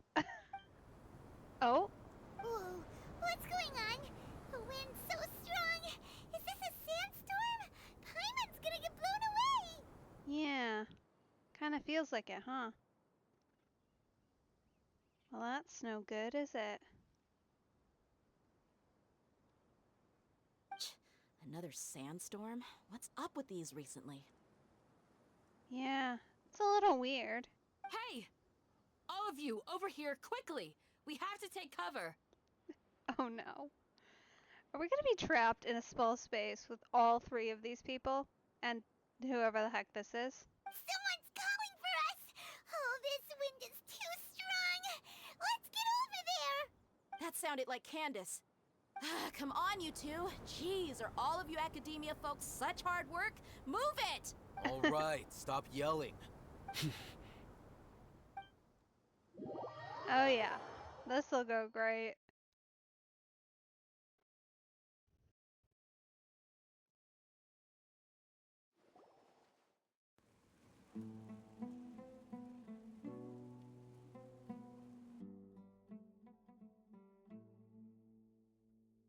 Sure, it will all be awesome. Oh. Such great conversationalists we're stuck here with. Well, this is pretty awkward. Hey, wanna play sardines with three people who wanna tear each other limb from limb? Sure, why not? Sounds fun. The air is so thick and heavy. Paimon can hardly keep floating anymore. My sincere apologies, everyone. This is the home of our village chief. I will have to ask you to make do with this small room until the sandstorm dies down. Please, let me introduce myself. I am Candace, Ooh. protector of Aru Village. She's pretty. I like her eyes. And her overall design. It's very, like, Egyptian inspired for sure. Between the eye and this piece. Same as Sino, really, if we're being honest. Our savior has come at last! Nice to meet you, Candace. The name's Paimon. Thank you so much for helping us. There's no need to thank me. It's only right to help each other when the weather gets rough. Wow, she's so gentle and caring, like a nice older sister. Unlike those guys over there. Yeah, you know, I mean, it's not really surprising. Now though, that we're is all it? better acquainted, we should return to the topic at hand. As a guardian charged with the responsibility to protect my fellow villagers from harm, I was observing your conflict from afar, even before the sandstorm started. And now that you have set foot within our village itself, it is all the more my responsibility to make absolutely sure that you pose no threat whatsoever to us. Uh-huh. If you say so. So please, have an honest and sincere conversation with one another, and put your hostile feelings to rest. If anyone dares to start anything again while they are under this roof, I will not hesitate to send them out for some quality time with the creatures of the sandstorm. You know what? Way to stand your ground, though. Oh, on second thought, Paimon may have misjudged Candace's character. That's okay. Honestly, though, like, I love that. Good for you for standing up for yourself and not letting these three become, difficult. And that goes for you too, Miss Dia. Do I make myself clear? All right, we got it, Candace.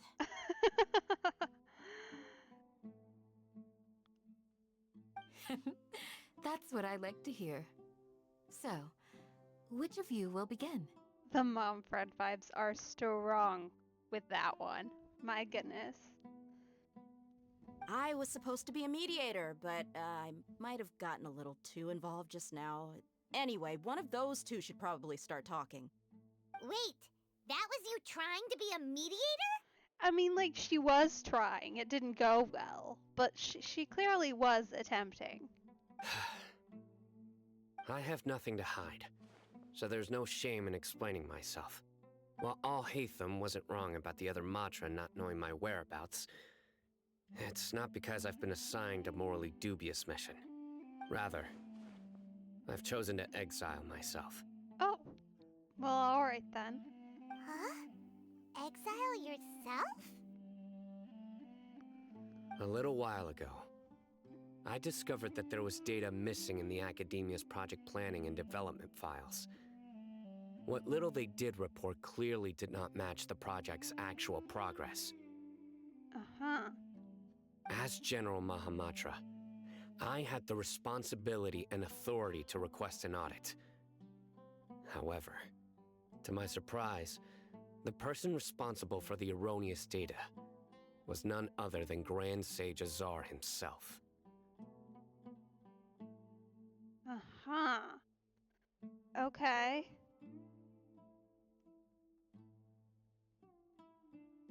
I tried to investigate the issue myself before submitting a formal audit request. But I soon found that all leads and potential pieces of incriminating evidence were carefully concealed from me. Okay, once again, weird, but alright. I began to realize that they were cautious of me from the very beginning. Uh-huh. Unsurprisingly, the Grand Sage rejected my audit request as soon as the submission reached his desk. He even said to me, "The power of the General Mahamatra is granted by the sages. You have no right to judge us." Rude. Huh. Okay. Interesting. Good to know, I guess, that they're clearly... So they really are up to no good. Yeah, we'd gathered that bit before, but good to know that they know others are aware of it and are clearly moving against said others. I realized then that to the Grand Sage, the Matra are nothing more than tools for the sages to assert and maintain their control over knowledge. The vows that we took, the principles that we strive to uphold, they are meaningless to the academia of today. I believed it would be wise to flee the academia before the sages had a chance to take action against me. This way, they can no longer see nor predict my actions. Okay, fair enough. I will never give up on this investigation. There's no need for someone else to give me power or authority. Once I find the truth, I will administer judgment by my own name. Sino seems to have the same goal as us. We're all investigating the sages. Yeah, so maybe we can actually work together instead of randomly attacking each other. That'd be nice. Plus, now that he's no longer the General Mahamatra, he somehow feels a lot less scary. Yeah, Well, I mean, fair. Sino, if that's your story, then why did you see Al-Haytham as a target? When I was investigating the matter in the academia, I overheard a conversation between Al-Haytham and a sage. The sages asked you to investigate a blonde-haired traveler. Do you dispute this, Al-Haytham? What?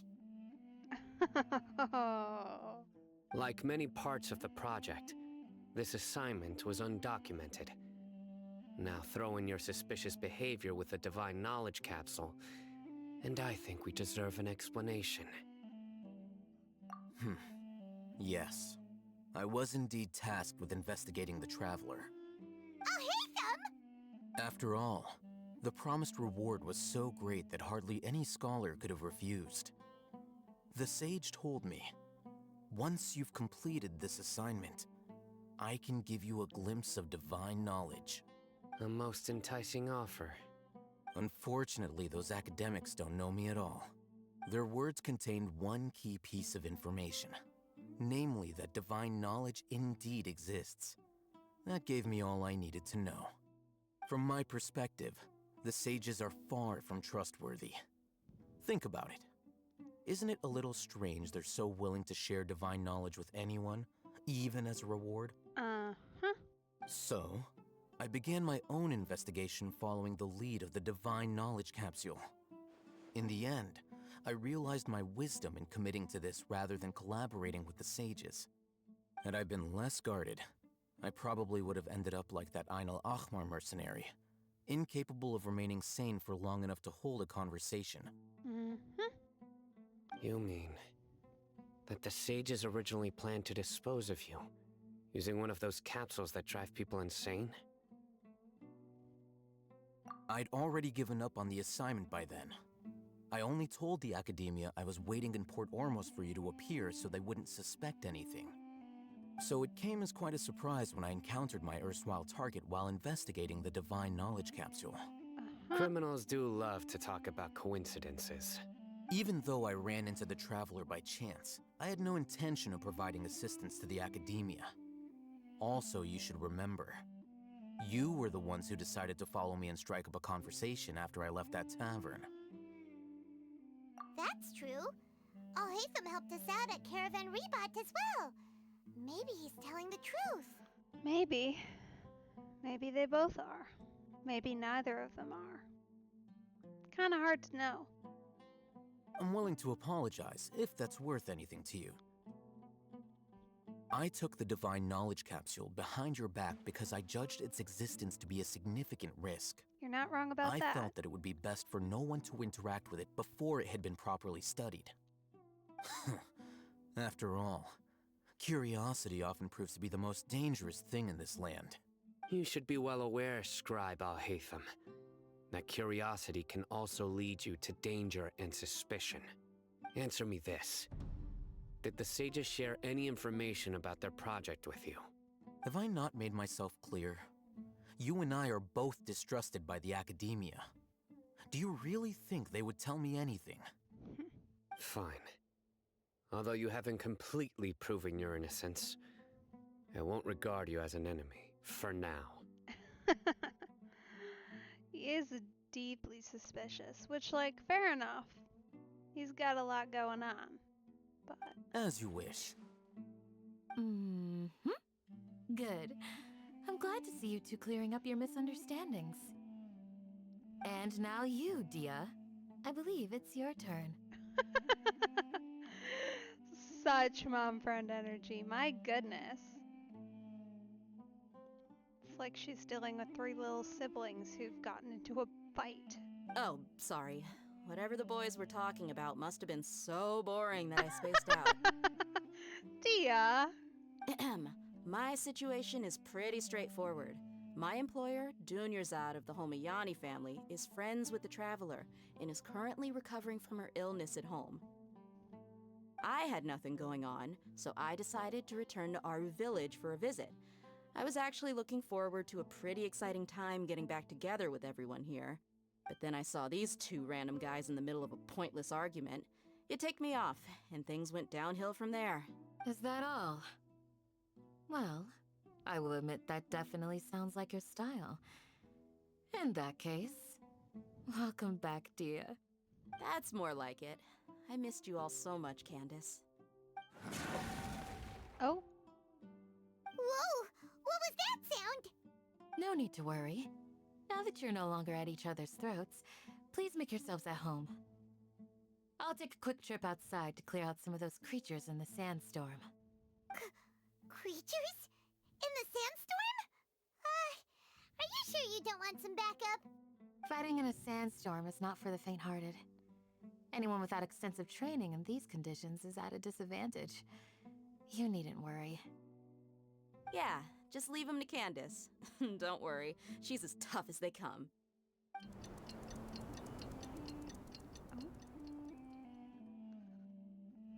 The wind's died down. That means the sandstorm's over, right?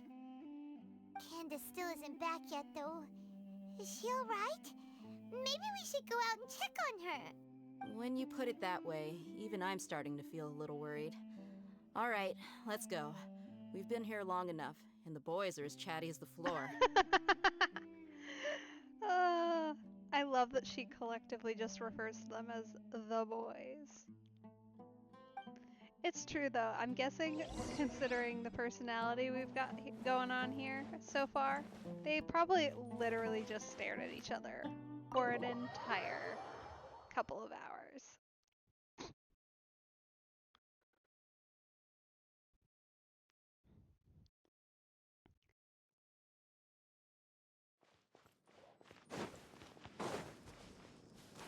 Let's go see if we can figure out where she's at. Hopefully she just got distracted by something. Oh, there she is. Hello. Oh, Candace, you're still fighting? You've been out here dealing with these creatures the entire time? Yes. They just keep coming in waves. I've lost count of how many I've defeated. Before I realized it, even the sandstorm had stopped. Ah, here comes another wave! Leave this round to us. I got interrupted earlier, but now I have something to take my anger out on. It's been quite a while since I've seen the Flame Mane in action. I'll leave these to you then. I'll be sure to put on a good show. Let's go! Oh. Hey there! Hey there! Let the world come alive! Coming at ya!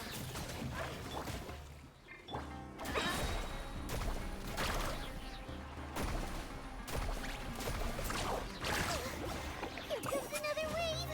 When are they ever gonna let up? Good question. As a dutiful maid would.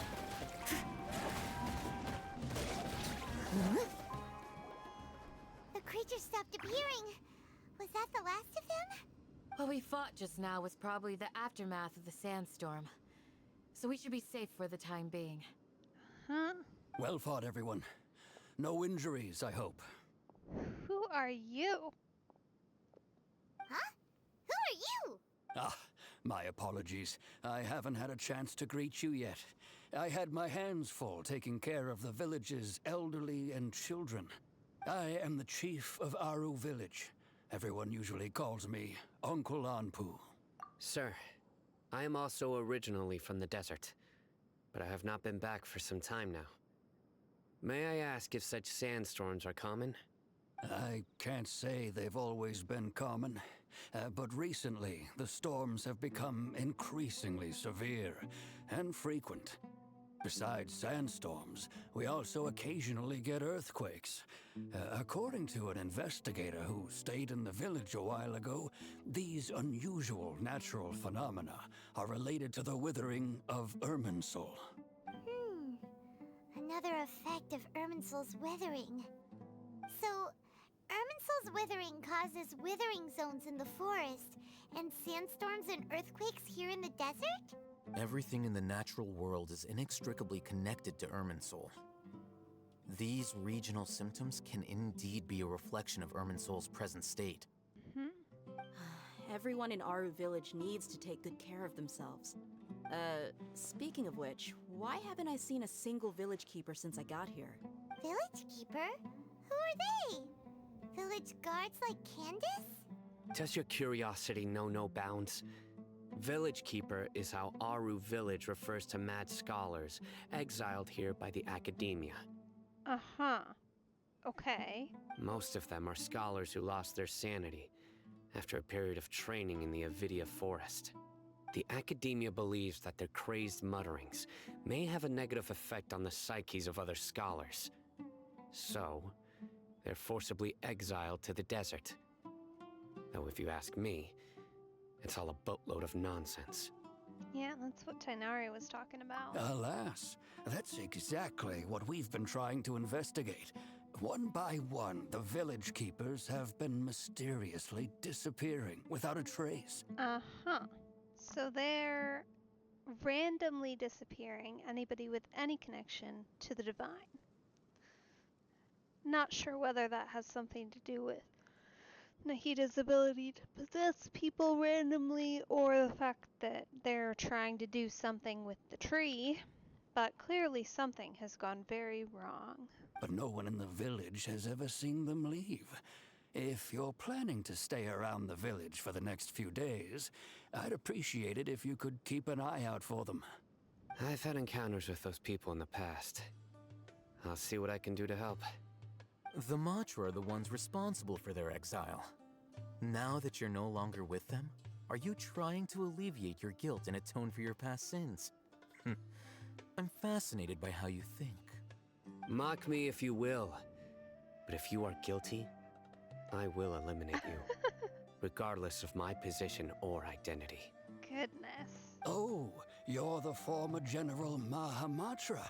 You must be an expert in these kinds of investigations. Thank you for your help. Is it because you're reminded of Hypatia?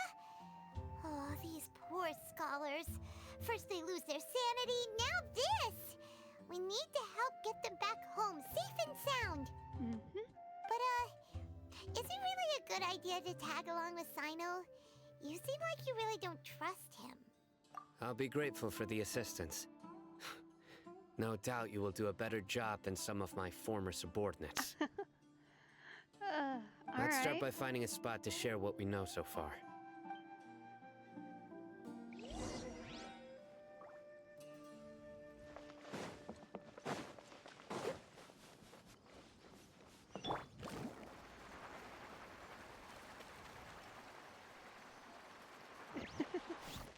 Well, and he's definitely a little out of place here. Am I in the wrong location? No. Okay. Do I need to go down? Although I've sent myself into exile, I'm still doing essentially the same things as before. Okay. Do you still have any questions for me before we start our investigation? One of my former subordinates told me that this title has its origins in a strange incident. The Academia has long exiled mad scholars to Aru Village. A mysterious phenomenon exists here. When mad scholars first arrive, they are as incoherent and deranged as before. But after spending some time here, they invariably begin to calm down. Initially, the people of Aru Village greatly resented having to take in the mad scholars. But a strange incident one night changed that. Aru Village was struck by the strongest earthquake in living memory. Seeing buildings on the verge of collapse all around him, the then chief of the village was preparing to take everyone to safety. Suddenly, he noticed a mad scholar crouching in a corner, caressing the ground with his hands. A soft, green light radiated from him, like a divine glow against the backdrop of night. Despite the powerful tremors that ripped through the ground that night, all the houses remained upright, almost as if they had grown roots reaching deep into the ground. In the end, not a single building collapsed, and no one was hurt. After that, the people of Aru Village treated the mad scholars with greater kindness, and began to refer to them as the Village Keepers. A soft green light? A mad scholar protecting Aru Village? What do you make of it, Traveler? Paimon thinks so too. Actually, Sino, do you know if any of the mad scholars continued to wear their Akasha terminals at Aru Village? In theory, they would continue wearing them so the Academia could still monitor their activities. With that said, the main Akasha system would no longer have any interaction with them. Oh, no wonder! Everything makes sense then! Add in the fact that they calmed down, it was probably Nahida who calmed them. Odds are pretty darn good. If you are able to draw a conclusion from this one story alone, then it appears you possess much more information than I do. So, what do you make of the story? Really? Lesser Lord Kusanali. What? You don't believe us? Lesser Lord Kusanali was definitely using the Akasha to give her power to the mad scholars! No, It's not so much that I don't believe you. I'm just struck by your reasoning. Lesser Lord Kusanali, the current Dendro Archon. Is she really active in Sumeru? Oh yeah, or at least she was, up until a couple hours ago. The Academia has always placed far greater importance on the late Greater Lord Rukkhadevata. They've more or less ignored Lesser Lord Kusanali, and I've never had any reason to doubt their views. In addition, I've never heard any stories about Lesser Lord Kusanali and her deeds. To me, she might as well have been a god that never existed. Yeah, because she's literally imprisoned. No way! Nahida definitely exists! She's a... how should Paimon put it? She's a good Archon who's kind and wise. Even if she says weird stuff sometimes. I've spent many years interrogating criminals, so I can easily tell when someone is lying. Good! Then you should know that we're telling the truth. That look in your eyes. I've never seen that from a liar. You two really must have met Lesser Lord Kusanali. How can this be? To think, our Archon has been amongst us this entire time. Alright, now it's our turn to put our skills to good use for this investigation. But easier said than done, especially since we don't have any leads. Maybe we can start by knocking on some doors. Excuse me, are you here to help me find my grandpa? Huh? Who are you? By the sounds of it, a resident of this village. My name is Isak. You'll help me find my grandpa, right? Is your grandpa a mad scholar? Hey, don't say that. Grandpa is just Grandpa. Why do you have to call him that? It's not like he's a bad person or anything. The person you're referring to is not a local, yet you are. Why do you call him Grandpa? Grandpa is just Grandpa. He's my family. I heard everything you said to the village chief. Please, you gotta take me with you. I want to find my grandpa. I swear I'll help. I won't be a nuisance. Oh. Ah, so you're the one who was eavesdropping on us around the village chief's house. I was planning to go out and take care of whoever it was, but I had a vague feeling that they didn't harbor any ill intent. Whoa.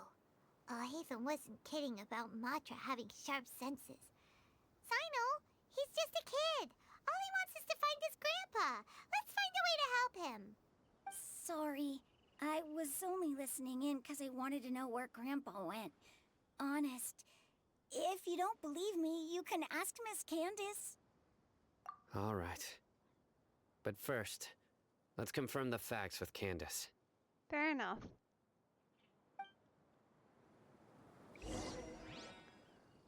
But if I had to guess, he's probably still telling the truth. Where are we going? This way. Let's ride!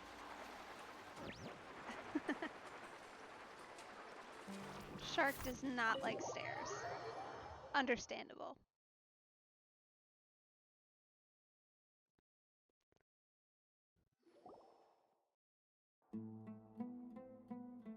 Sino is super vigilant. Is this what all the Matra are like? Ah, you're back already. We just wanted to confirm something with you. Do you know a boy by the name of Isak? I had a feeling he'd go looking for you. Huh? You knew this would happen? Yes. Although he tried his best to stay hidden, I still noticed him eavesdropping outside the window. He really wants to get his grandfather back. Isak's parents were both Aramite mercenaries who rarely returned to the village after finding employment in the city. He was raised by his grandfather. Unfortunately, it was only a few years before his grandpa passed away. Isak was still very young at the time, so various families in the village took turns caring for him so he could survive. Later, an elderly mad scholar arrived at the village. Isak thought the scholar bore a striking resemblance to his grandfather, and thus often spied on the man. However, The scholar was unkempt in appearance and incoherent in speech. Although Isak referred to the man as his grandpa, he was afraid and didn't dare to approach him. One summer night, the oft mumbling and bumbling grandpa suddenly calmed down and seemed to become more lucid. He even noticed Isak hiding in the distance. So Grandpa walked up to Isak and patted him on the head. He even took Isak to the entrance of the village, where he patiently taught the boy the names of the stars, and accompanied Isak until he fell asleep. Aww. The next morning, Isak woke up and wanted to go find his grandpa again, only to realize his grandpa no longer recognized him. However, even so, Grandpa retained his calm expression. It's said that those who saw the scholar claimed he no longer appeared to be crazy, but appeared to be living in his own world, almost as if he were sleepwalking. Isak was thrilled that his grandpa was able to find peace, and would follow him all the time, asking him things like, "Grandpa, want me to take you somewhere fun?" Or, "Grandpa, could you tell me stories about the stars again?" All this somehow just makes Paimon feel really sad. It seems like they both deserve so much better. Yeah. Perhaps. Nearly everyone who lives in the desert has some form of hardship or regret. But even so, we must still continue on with our lives. It's also my reason for fighting. I must continue to protect this land.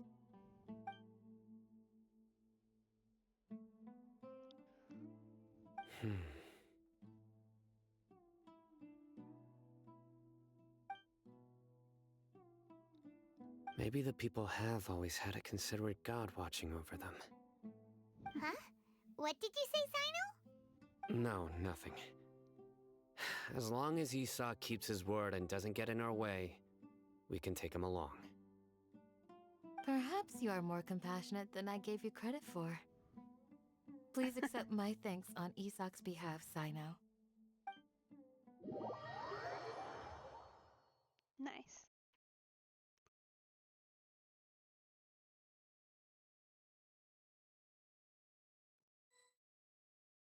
Hey, Isak!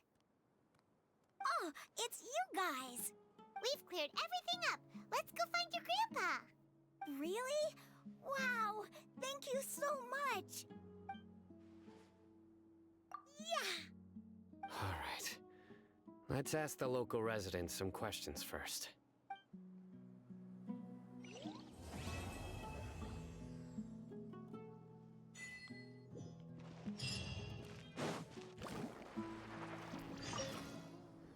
Excuse me, did you happen to see where the missing scholars went? You mean the village keepers? Oh, let me think. When I was eating dinner the other day, I saw one of them by the side of the road, muttering away and eating mushrooms and tree roots. They shouldn't go around eating that kind of stuff. No. And I'm guessing without Nahita's influence, now that she's been cut off, that might have something to do with them disappearing. Okay. Did you notice anything else? Anything else? No, I think that's all I have to tell you. Sorry.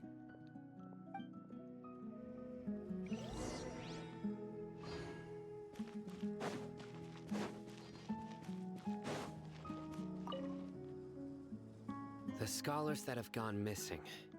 Have you seen them? Those eyes.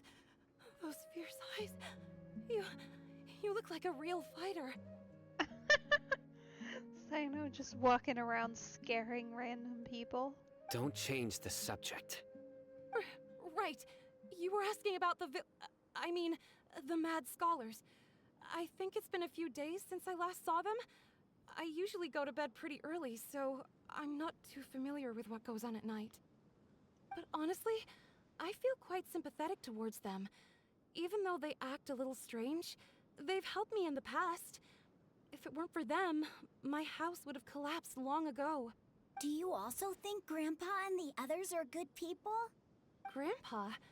Oh, hello there. It's little Isak. You mean that nice man who looks like your grandpa's long-lost twin, right? He was actually the one who protected my house. I saw it with my own eyes. He happened to be staying near my house that day and was doing something with his hands on the ground. It still feels pretty surreal now that I think back on it. Did someone teach them how to do that? Well, whatever the case, I'll always be thankful to him and whoever taught him to look out for others. I'm pretty sure that if I ever went mad, I wouldn't be able to do anything like that. Gotcha. Thank you. Definitely Nahuda. Alright. Oh. Where's that? Off we go. Behind? Ah, yeah. Okay. There is more behind. Kind of. Oh! That was unfortunate. Shower me with praise! Should maybe get some healing going on this group. They're unfortunately low. Thank you. Sir, have you seen my grandpa recently? You know, the one who likes to sit and space out near the village entrance. Oh, well, if it isn't Isak. Oh, your grandpa, huh? It's been a while. The last time I saw him, he was spacing out by the road as usual. I went and asked him if he'd like any of the food I had prepared, despite my wife's protests. Like many people, she's really quite terrified of them. And speaking of my wife, she's still always complaining about how I don't make enough mora. That might explain why she's always mad at me. Oh, thank you. Thank you for taking care of him. It was nothing. You're looking for him, right? Did he go for a walk and get lost? Yeah. That's no good. Well, once you found him, come by my place again and I'll cook a little something for the both of you. I've known you since you were very young. So as far as I'm concerned, you're family. Please feel free to come by anytime. Aw, that's sweet. Wow, what a nice guy! Okay. Thank you, sir. Huh? Sino? You just noticed a thing, didn't you? Don't say anything for now. Isak, stay here. Okay. Let's head over there. Stay quiet as you move. If you say so, buddy. Don't like that tone, but alright, I guess.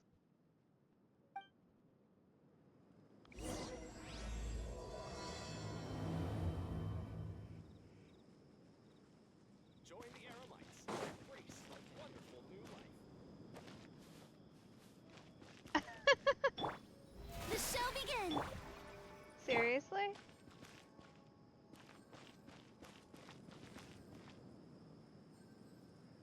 Alright. I guess.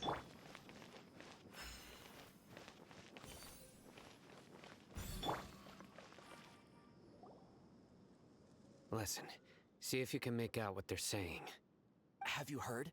The mighty King Deshret, the sovereign of our faith, will soon return to this world. Yes, of course I have. King Deshret is the one and only true ruler of this land. I've never believed in any other gods. Still, you say he's coming back, but it sure doesn't feel like life's about to change around here anytime soon. What's your proof? Haven't you noticed? The village has been getting more deranged scholars than ever. Delavar was saying that many people also went insane just before the fall of King Deshret's civilization in ancient times. We don't quite know why, but it seems like there's some sort of connection between insanity and King Deshret. Isn't it a sign of King Deshret's power that all the mad scholars have disappeared? If you ask me, they must have been chosen as the final sacrifice for King Deshret's resurrection. Oh! Huh. Concerning. Now that you say it, that does make some sense. Does this mean our lives are finally going to take a turn for the better? I wouldn't bet on it, bud. The city folks will get what's coming to them. Now, repeat everything you've just said from the very beginning. Huh? Who are you? Where did you come from? My patience is running thin. You heard what I asked. Oh! That's intimidating. Yeah, bro, this guy's something else. Just look at his eyes. One wrong move, and he's gonna flay us alive. Let's not get on his bad side, okay? I am no match for this guy. Oh, okay, good sir. What is it you would like to know? That's so fun. Honestly, this is hilarious to me because he's got this like tiny little baby face they keep showing us. Like, but he sounds so aggressive and everyone's terrified of him, which is just, it's a funny little dichotomy, honestly. Tell me about King Deshret's resurrection. Well, I only know a few things from hearsay. I went for a drink the other day and heard others talking about a rumor that the madmen will disappear and that King Deshret will return to this land. I'm not making this up, I swear! Hey, go on. Keep talking. It's true. It's all true, sir. We desert folk have had more than enough of those people at the academia. They keep sending us all their mad scholars and won't let us have a good life. Would you want to live like this if you were in our place? The radicals were even more thrilled than me when they heard the news. We're all praying for King Deshret's speedy return. I mean, like, that tracks, but it also doesn't sound great. Delavar also said that once King Deshret returns to our side, it's only a matter of time before we conquer the land on the other side of the wall. They're all willing to serve under King Deshret and fight for a share of the glory.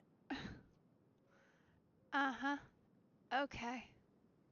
Well, this will all turn out super awesome, I'm sure. Oh.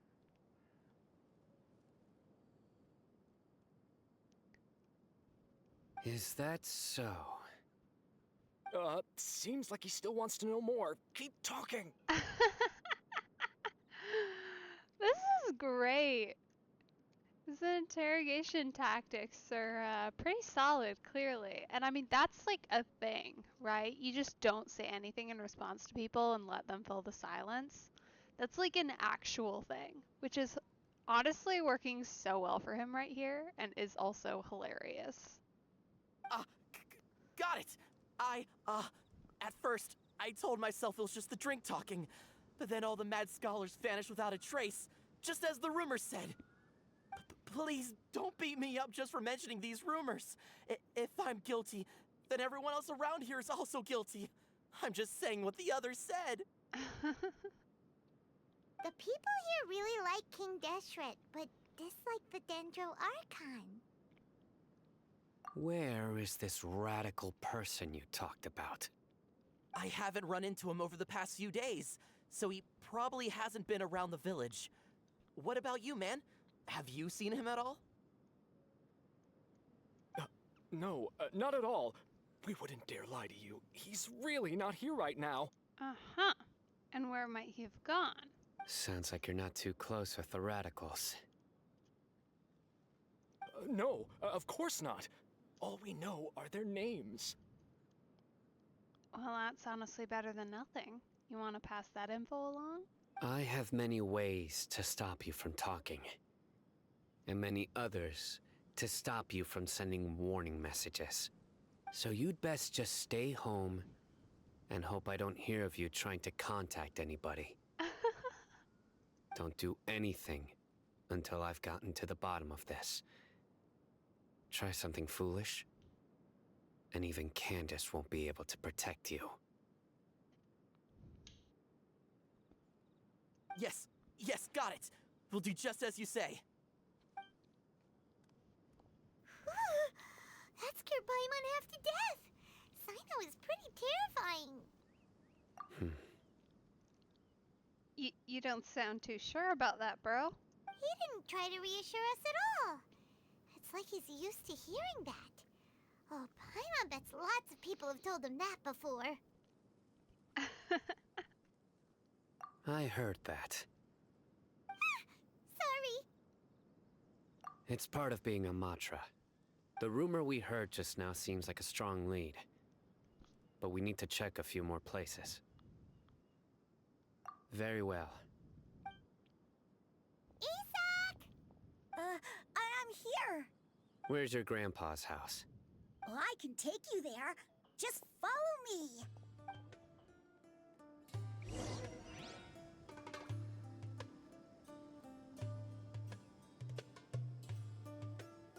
Join the Alrighty. Airlights and embrace a wonderful new life.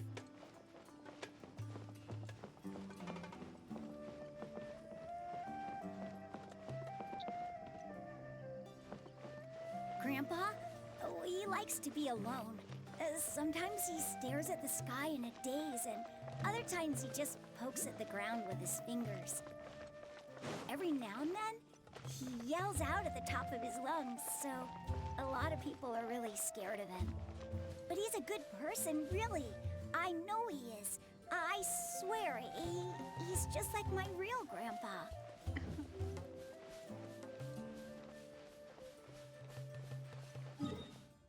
Don't mind me. Just gonna mark that.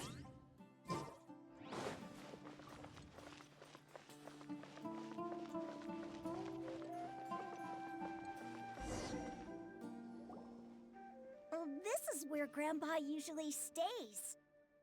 There sure isn't much here.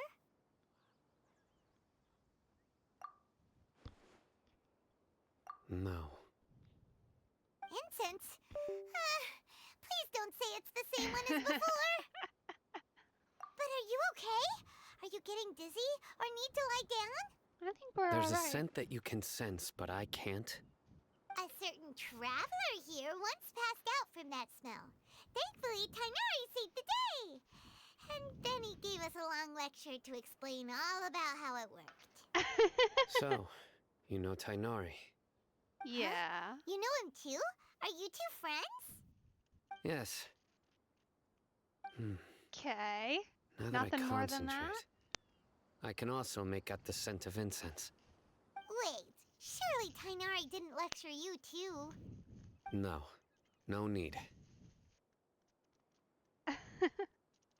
Okay. Alright then. I mean, it's cool you know each other at least. That makes me slightly less suspicious of your whole, you know, vibe. But we'll see. We'll see. I don't know. You don't give off the same vibes Child did, which was sketchy. But you're certainly intimidating, aggressive, and may or may not be lying to us. So, guess we'll see. Did you first encounter this scent at Tainari's house? In the forest. From a scholar. Mm-hmm.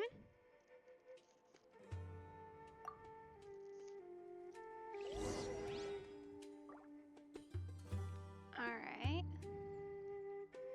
Oh! Is he actually over there? No way. He is. That is him, right? Hello. Don't mind me. I just want to get a look at you. Oh, he's so tiny! He's so tiny! Aww. I love his outfit though. But oh my goodness, no wonder he is so aggressive and intimidating. Oh!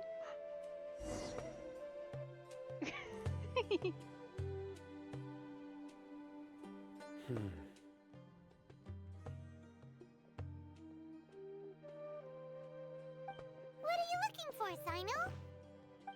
Here it is. Take a look right here. Paimon doesn't see anything. Although the traces have been completely buried in the sand, there are footprints here. From the size and shape, they belong to an adult male. This pattern is a common one from this area. Local shoes. This was probably someone from the village. The scent is quite faint, but still extant.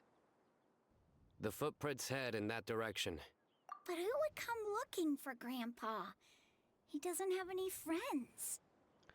We'd have to ask but whoever on lured him away suspicion, with the incense. he might have a couple enemies, especially in the academia. Huh?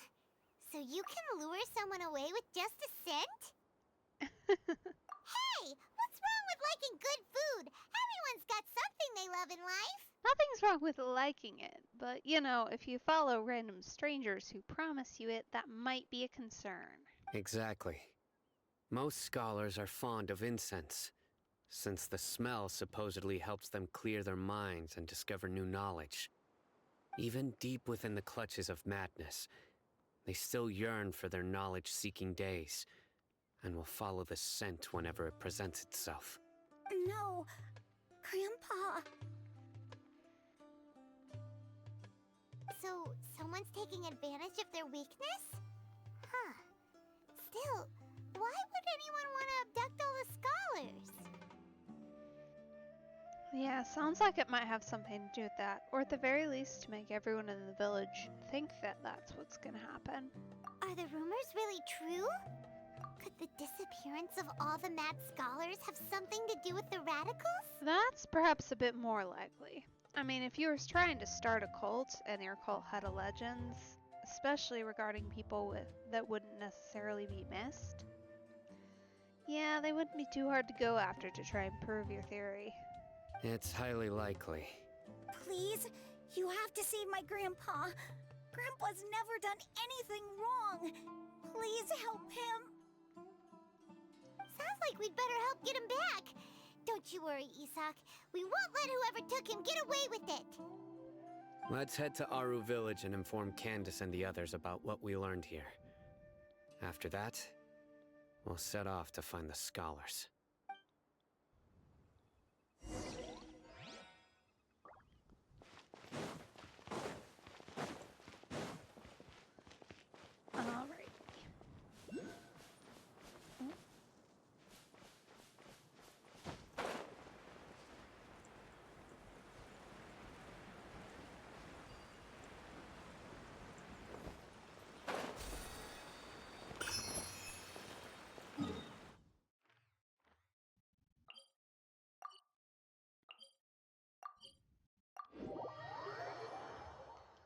Let's go find her and see what she has to say. Oh.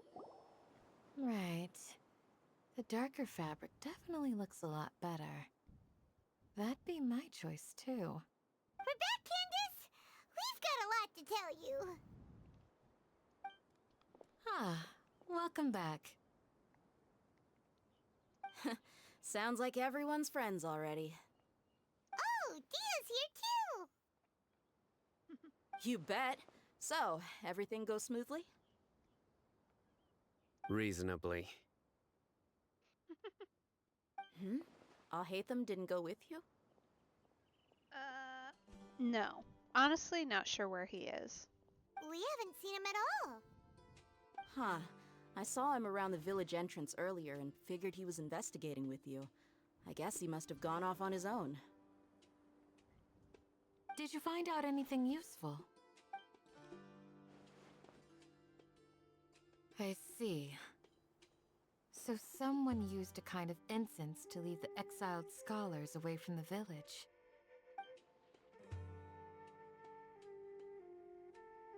The resurrection of King Deshret? First I've heard of it. Far as I know, the kind of incense you just mentioned is only popular beyond the wall. Scholars are fond of it, but as you can see, there aren't many scholars still studying around these parts. No seller would be able to make a profit here. Not to mention making incense is a labor-intensive process. You won't see anybody in the desert with the patience to make or sell something that requires that kind of effort. It seems someone from beyond the wall must have been supporting this. Makes sense. So what should we do then? Do we go back to the academia and search for leads there? If it was any other day, that would be your next logical step. But today, you've got me on your team, so you get an extra tip. Didn't you say that the villager got his news from the tavern? Well, I also like to drink at the tavern, so I know a thing or two about these radicals he mentioned. If Paimon remembers correctly, the leader of the Radicals is some guy called Delavar. Ah, yeah. Delavar, the scar-riddled bandit, Engur, the wide-eyed butcher, and Jabari, the duck-tailed bearded crook. The whole lot of them are known around these parts. These guys have one thing in common, and that's being broke. The rougher life gets, the more they want to believe in King Deshret. Way they see it, King Deshret's resurrection is their only chance at overthrowing the Academia. Throwing all of Sumeru into chaos is the only way to change the way of life here in the desert. Anyway, that's my guess why they've chosen to become radicals. Mm-hmm. Who is that listening in? That does not bode well. Tia! You're amazing! You really know this place inside and out!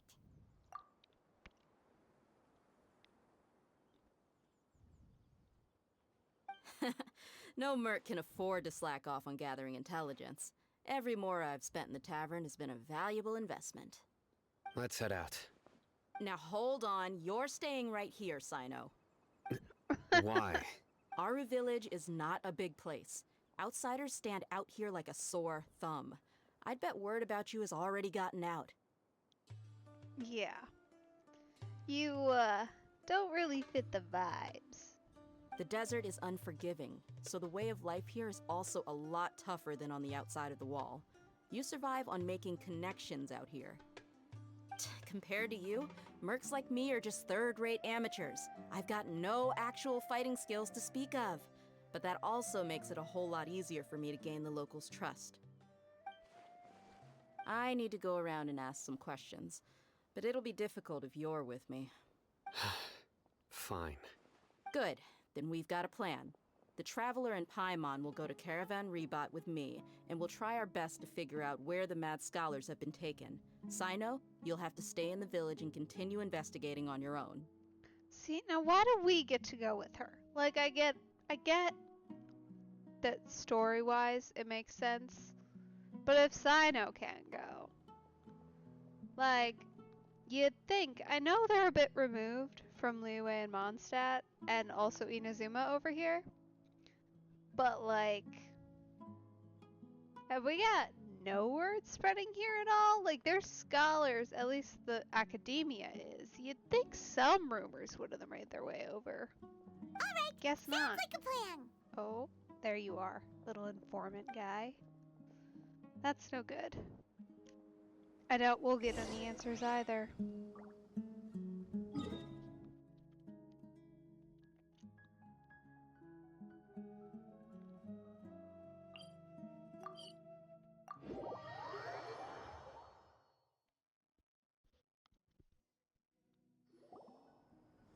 Well, here we are again.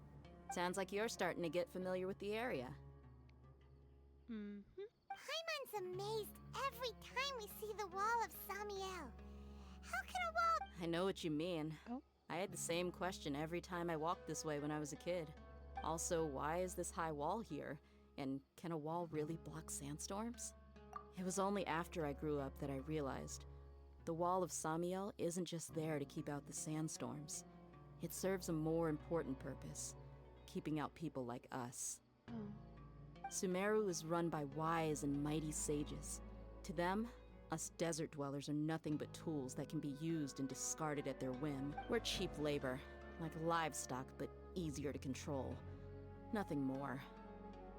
Even if a child from the desert got the chance to obtain an Akasha terminal, almost all their requests for knowledge would be denied. The Academia believes we're underserving. Geniuses like Sataria are 1 in a million. The other children never get a single chance to try and rewrite their fate, even though the Academia knows very well that we're humans, just as they are. That's terrible. Honestly, everything going on in Sumeru is bad. It's very different bad from Inazuma, but it's not good. That's terrible. I would tear down this wall with my own hands if I could. Hey, Tia. You're not thinking about doing anything scary, are you? No, not at all. This place just gets me thinking, that's all. Fair enough, honestly. Besides, we're here to procure information, aren't we? Yep, we gotta catch those. Shh. Caravan Rebot is crawling with people, so be careful what you say. We don't want anyone to find out what we're here for. Little too late for that one, unfortunately. Our mission started the moment we arrived here. Let's go check out the tavern. Maybe we'll find someone I know.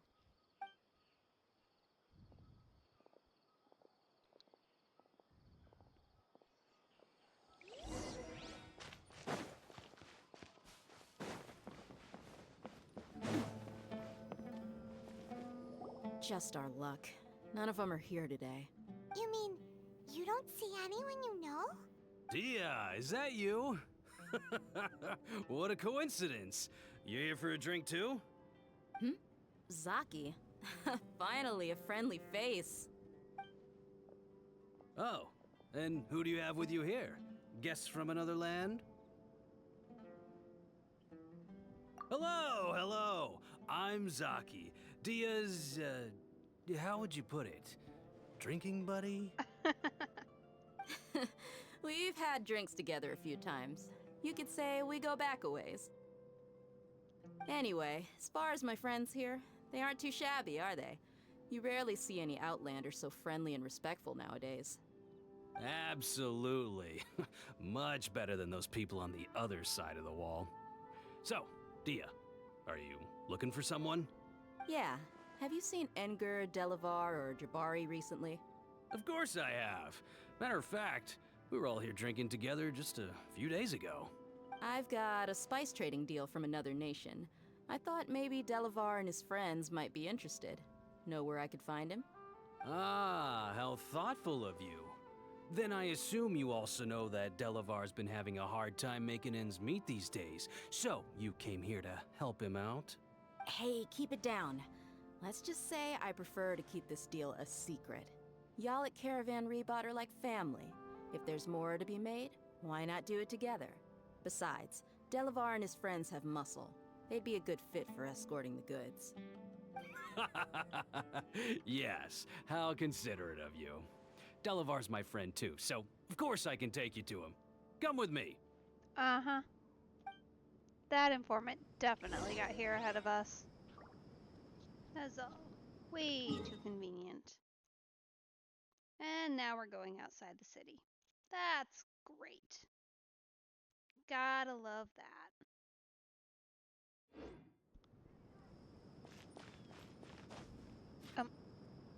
Really? Carving waves!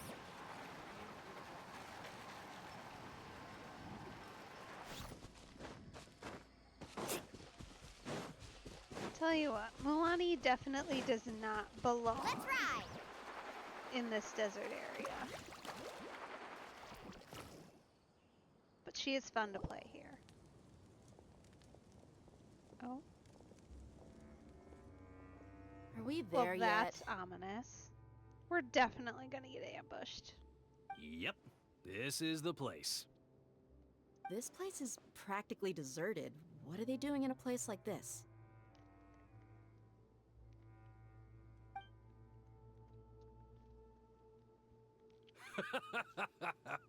Why don't you take a guess? Go on, a wild stab in the dark. You're like lambs to the slaughter. Oh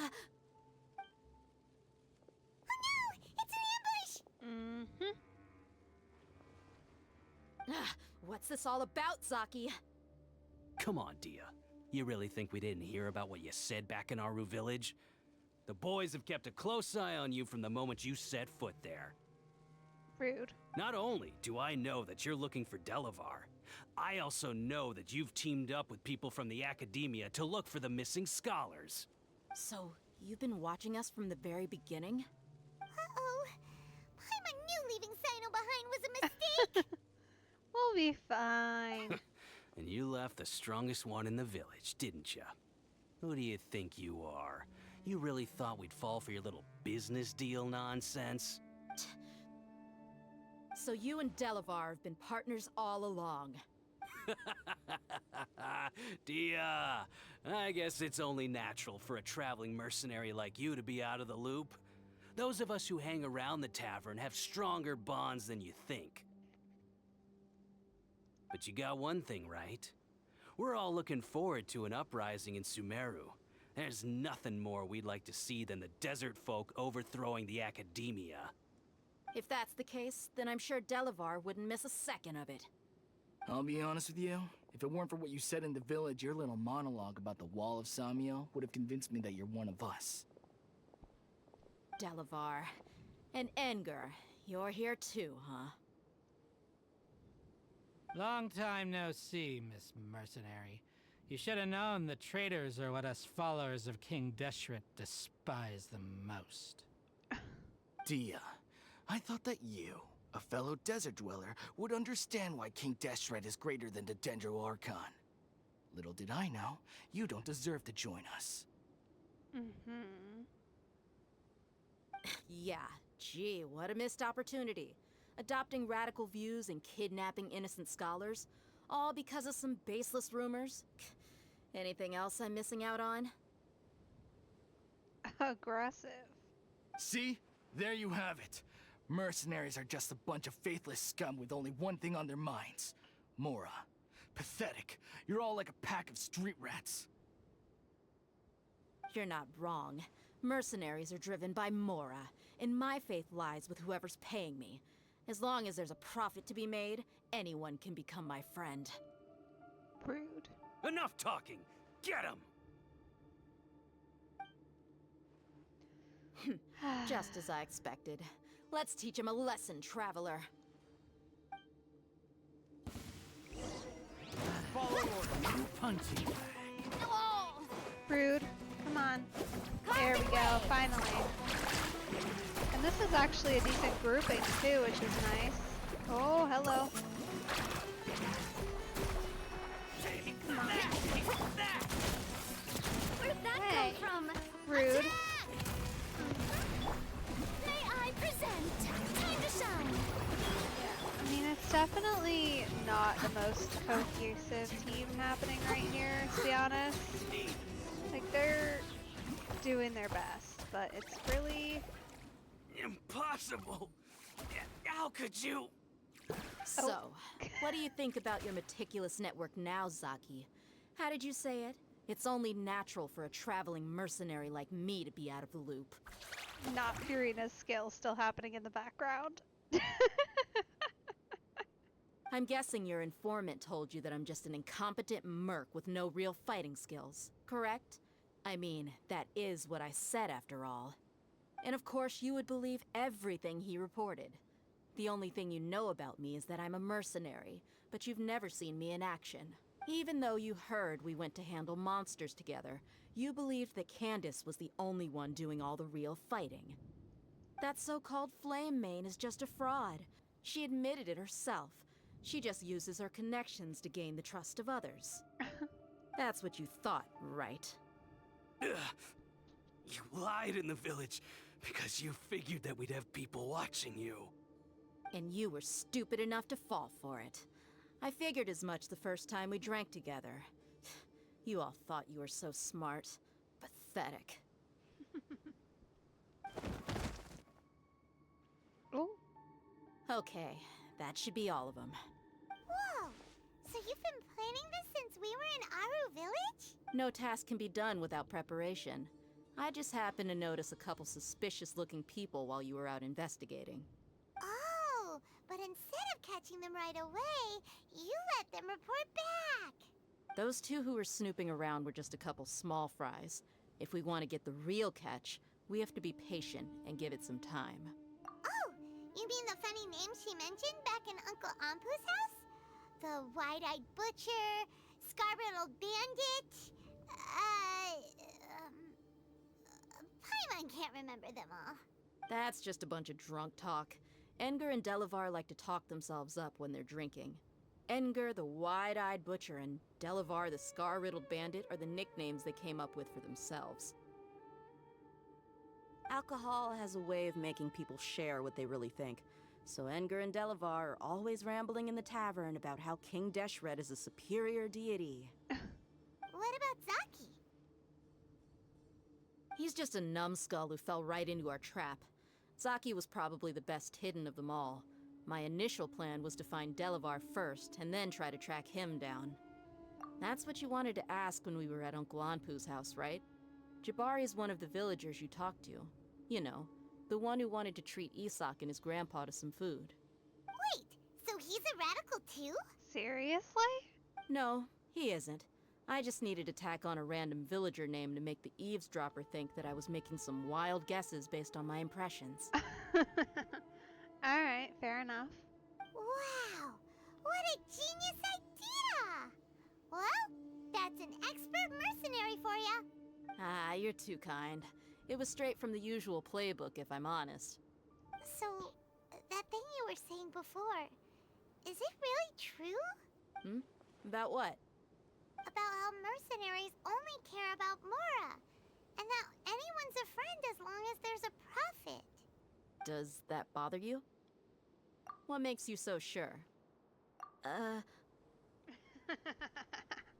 Dia, do you dislike the Dendro Archon like the other desert folk? You two are pretty sharp. No, I don't have anything against the Dendro Archon. I've heard a lot of nice things about the Lesser Lord from Dunyarzad. I can understand her devotion and gratitude. Dunyarzad's just an ordinary person. There's no way a god would be so involved in the lives of everyday people, unless they were truly compassionate. I've begun to realize that the sages are behind everything that's happened recently. The radicals' blind belief in King Deshret, making the Dendro Archon out to be an enemy. It's all the Academia's trickery.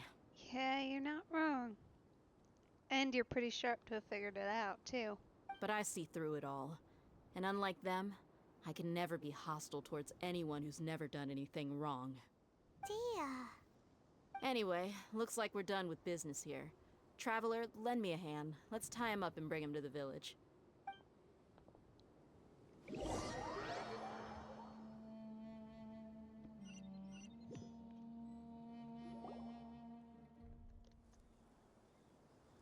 This should be all of them. I'll let you take it from here. All right.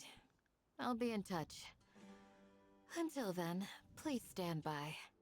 Candace, do you need any help? Candace will be okay on her own. I trust her, so you can too. She's been guarding Aru village for quite some time now. If anyone is qualified to question the offenders, it's her. While I'm questioning them, why don't you pass some time by exploring the area? I'll meet you back here tomorrow morning, Traveler. As for these idiots, let's just hope they live to see another day.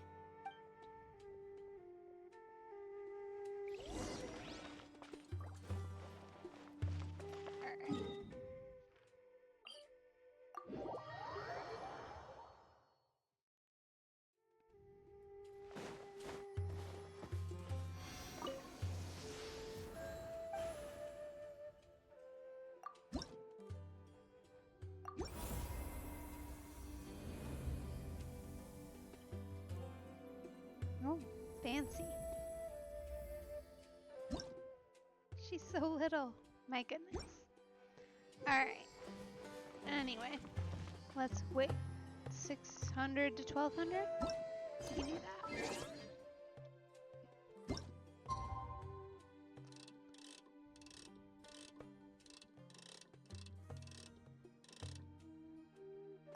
Kind of unfortunate that we're so early in the day, but guess it makes sense considering when we started.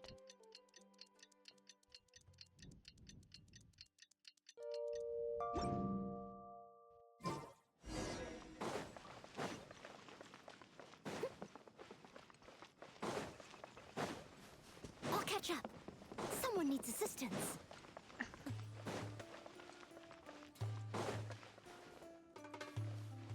Okay. Where are you then? Up? I guess? Don't mind me, ma'am. I'm just gonna climb your house. There she is. Hey, Dia! Right on time. We'll know any moment now. Paimon's been wondering. You seem to know Candace pretty well. Have you been friends for a long time? We've known each other for some time now. She's a pretty interesting person. Even though she's an extremely strong warrior, she never misuses her powers against others. Oh, Paimon knows what you mean. Like a lot of martial artists say, never take the fight outside the ring. Yep, I guess you can put it that way. It takes strong convictions to be as dedicated as she is, and shoulder that kind of responsibility. Us mercs, on the other hand, we pretty much live from one day to the next. Well, Paimon thinks you're great too. Really? Thanks for that. Hey, it's Sino again. Hello. Oh, Sino's here, and he's pretty early too. Yes, I was here yesterday to help out a little. To help out? By doing what? Sharing some interrogation techniques. Oh, you mean you taught Candace some more persuasive methods? Right. Uh-huh. Come on in, everyone. Come on, let's go inside.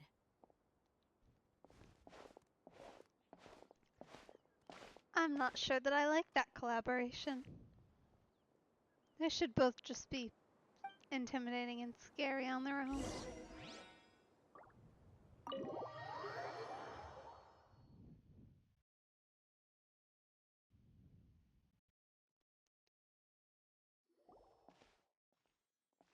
Candace, whoa, you look furious. Do I? Huh. What gave it away? The vibes. Oh, there's no mask that can hide true bloodlust.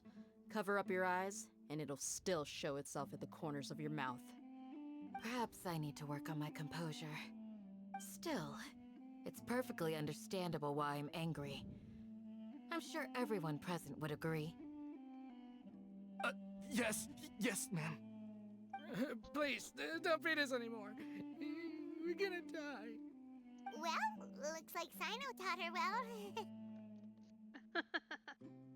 You fear death yourselves, yet you do not hesitate to place the lives of others at risk. The absurdity is mind-boggling. The ones you call mad scholars are known to us as the Village Keepers. They are vital members of our community, and some even count them as family.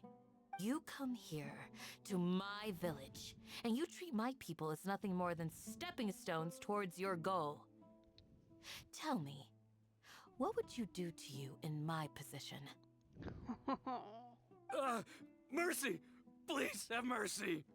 You've made your bed. We may all be desert dwellers, but there's one thing that I understand better than you. The resurrection of King Deshret will only result in war. And war serves no one. The people of Aru Village care little about which god is in power. Life may be tough and tiring, but we wish to preserve our way of life. A war would only cause us to lose all that we have. And that is not a responsibility that you can afford to shoulder. We understand. We're sorry. I'll tell you everything I know. Please, just let us go. I'm listening. You might not believe this, but it wasn't us who came up with this idea. Someone was spreading rumors in the tavern. That's how we ended up hearing about King Deshret's resurrection. Some mystery man told us that mad scholars will make the perfect sacrifice to usher in King Deshret's resurrection. They give their lives, and we can get anything we wish for. They're called Village Keepers. Slip up again, and you'll regret it. Yes, sorry. It was all that mystery man's doing. He told us to spread the word about King Deshret's resurrection, and talked us into helping him. In return, he said he'll help facilitate the resurrection process. I'm not sure. That's one. Huh? One what? Strike. You get a total of 3. Then, you die by my hand. Wait, I'm telling the truth.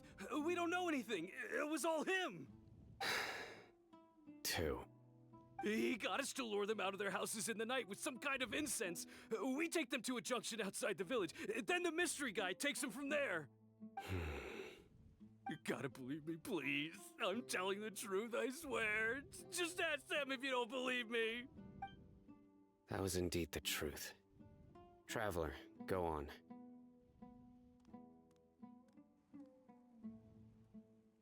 You have to believe me. If I knew that, I would have told you his name right away. I'm not risking another beating to keep his secrets. No way. That guy, he wears a cloak, and he's always careful to cover his face. He calls himself King Deshret's envoy. Oh boy, definitely. I believe I may know what's going on. Uncle Anpu? What do you mean?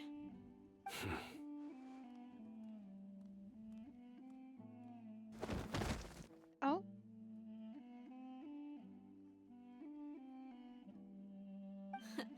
Smooth. Okay, speak. If my suspicions are correct, this mystery man they speak of could be from the Academia. Some time ago, people from the Academia attempted to take the village keepers away. I refused, insisting that they are part of our community. It strikes me now that this secretive character shares the same goal they had. Which means it's highly likely that the Academia was purposely spreading a false rumor to trick the radicals into delivering the village keepers right into their hands. They were the ones who brought them here to begin with. Now they're trying to take them back? We aren't gonna let that happen. Not the Academia again. Just as I thought. But what could they want with the village keepers? Well, there's definitely a lot of options. People are nothing but tools in the eyes of the Academia. A change in their plans likely means they found another way to exploit the scholars. Well, I can think of at least one person who might want a bunch of mindless puppets. At least one. Technically two if we count Nahida. But their doctor seems like that might be right up his alley. Regardless, our top priority now is locating the village keepers. You're right. Isaka's still waiting for news on his grandpa. Time to go. Let's leave the village and try to track them down. Yes. Pack up and get ready to leave. You got it. Candace, I'll let you deal with the radicals. Leave everything outside the village to us. All right. Let's meet back here once everyone's ready.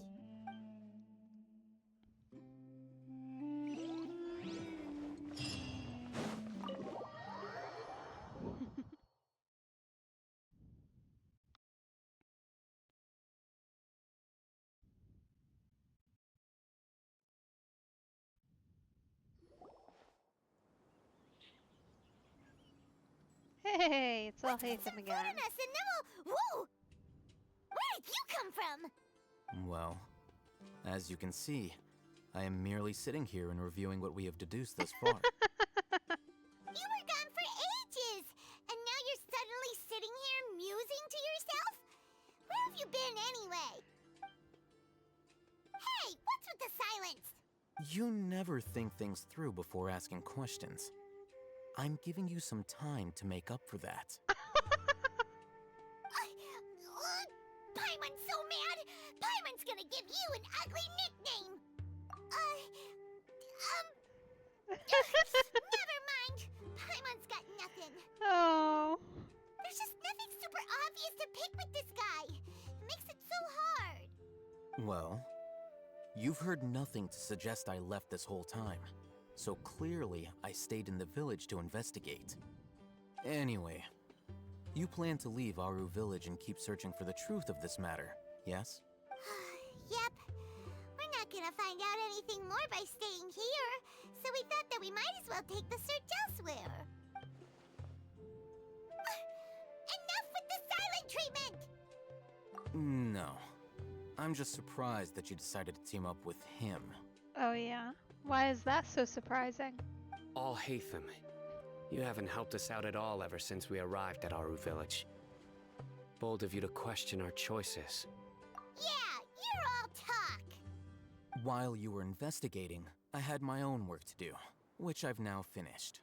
Really? Paimon doesn't believe you. To be honest, we aren't really a team, so I have no obligation to inform you of my whereabouts. Not to mention that going separate ways allowed me to find some important information that you all had missed. Huh? Right here in the village? Correct. What did you learn? I'm going to take you to someone. But before that, you need to understand where she's coming from. What does that mean? How do you think the residents of Aru Village feel about what we're doing? In other words, do you truly believe every single word the villagers tell us? Well, no, definitely not. You mean some of them lied to us? Hiding the truth does not necessarily equate to lying. Again, these people have their reasons. Remember what Candace said? Most people in Aru Village don't necessarily care which deity is in charge of Sumeru. That's because whether King Deshret or the Dendro Archon has power is of little significance to them. By contrast, the perils of their daily lives are ever-present concerns. They won't simply share everything they know with you without good reason. That's why you believed there was no further information to be found in this village. Glad you're following along. Among those you have talked to, there's someone who was consciously keeping you out of the loop. In fact, she's been observing your every move since you arrived. The reason being, to someone who only wants to live their life in peace, any external factors introduce unpredictability into the equation. Those eyes. Those fierce eyes. You look like a real fighter. Don't change the subject. It's quite obvious that she's intimidated by Sino's authority and strength. Right. You were asking about the mad scholars. She corrected herself mid-sentence because she's aware that there are King Deshret fanatics in the village. If she sounds too friendly towards the village keepers, she could easily make herself the radicals' next target. I think it's been a few days since I last saw them. I usually go to bed pretty early, so I'm not too familiar with what goes on at night. Remember? She made a point of denying her involvement in anything that occurs at night. But honestly, I feel quite sympathetic towards them. Even though they act a little strange, they've helped me in the past. If it weren't for them, my house would have collapsed long ago. After speaking to the village chief, it became clear that the village keepers had protected Aru Village at night. In other words, the young miss was very much awake during that time. Then why would she lie? By getting involved with an outsider, she risks drawing unwanted attention to herself. As for why she might be so wary about all this, maybe you should ask her. I'll pass on this one. You said that she is afraid of me. If so, it's best if I stay out of this. We're on it! Yeah, that is the problem with being intimidating like you are.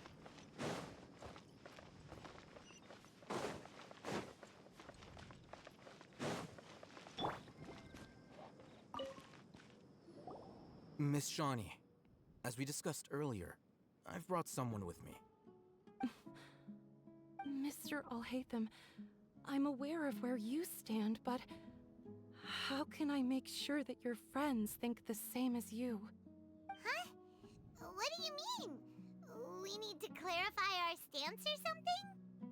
Go ahead and talk to her. You'll get the answers you want. Go on. Earn her trust. Is it really that simple? May I call you Traveler? Hi, Traveler. I want to ask you something. Do you think the resurrection of King Deshret can truly change Sumeru for the better? Why's that? That's very similar to what Miss Candace says. I know you two are friends. That's why I'm willing to talk to you, even though I do have some reservations. Before, I wouldn't even have the courage to ask something like this. Traveler, do you believe our lives will get better? Yeah! We came here from another nation, so it isn't wrong of you to be weary. And we aren't really residents of any one nation. But even so, we've met lots of people from different places, and we've always fought for what we believed in. We have friends in Sumeru, and we want to help them. That's why we decided to stay here for a while. I want to trust you. My apologies for posing my questions like that. To be honest, I didn't expect you to come back for more information. Alhaitham told us you have your reasons. It's okay. We understand. The fact is that only one side of my family is desert folk. I don't really fit in anywhere in Sumeru. Some believe in the Dendro Archon, while others believe in King Deshret. I don't belong to either side, and neither side would want me. Speaking of which, the radicals mentioned that they despise traitors. Do they just think that anyone who's different from them is a traitor? Yeah. Some people can be so narrow-minded when it comes to bloodline and beliefs. It makes no difference what I say or how I behave. I'll always be suspected of having ulterior motives. Slowly, I just stopped talking to people. I pretended not to hear or see anything. All I want is to live my life in peace. And then it happened. The village keepers who had helped me disappeared with no explanation, and I didn't dare breathe a word about it to anyone. Until now. You can tell them. I'm sure she'll keep your secret. All right. I'll tell you what I told Alhaitham. I actually have a sharper sense of hearing than most. Sometimes, I hear strange crying sounds in the night. Huh. There are ghosts? Perhaps. I'm not sure. It's faint, but it's definitely the sound of crying. It comes from far away in the distance, and always carries very raw emotion. It used to be louder and more frequent, but ever since you arrived in the village, it doesn't seem to happen as often, and when it does, it's much quieter. I have to focus really hard to make it out. I confirmed this with the guards on night duty. They also have someone with a good ear, and he's heard similar sounds at night. Weird. But, because we're in the middle of a desert, he would rather believe that they are the cries of beasts than ghosts. I mean, I guess that's fair. There's really nothing around these parts, except for an old hospital not far from the village. I think they used to use it for treating Elazar, but it's been abandoned for years. Yeah, let's go!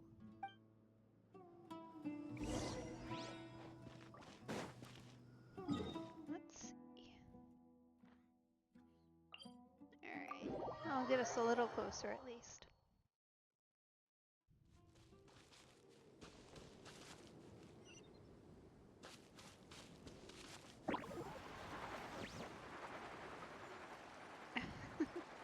Definitely got a little caught up there. Need a surfboard? Off we go.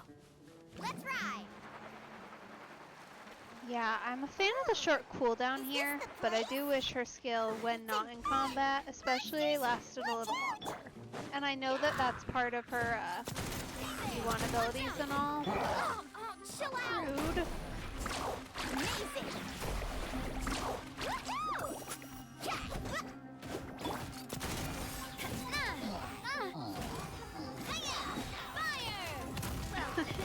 With rocks. Coming at ya!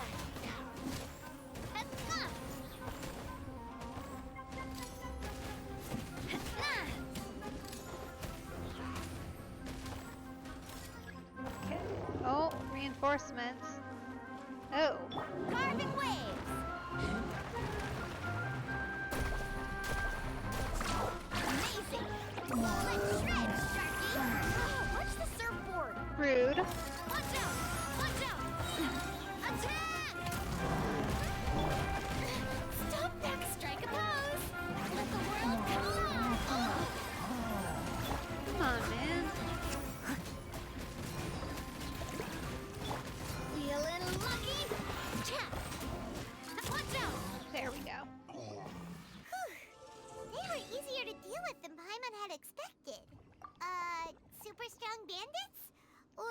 monsters taller than buildings dropping out of the sky? Or, you know, something like that. Oh, good. He looks super serious. We gotta stay on our A game too. This is the one. Oh.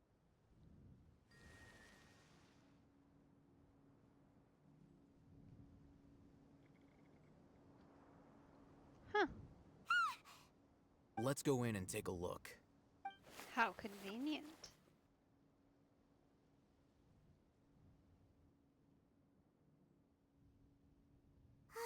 Hey, Hatham, we haven't found squat. Are you sure we aren't wasting our time here? Patience. Shawnee says she only hears the crying at night. We have time to burn. Until then...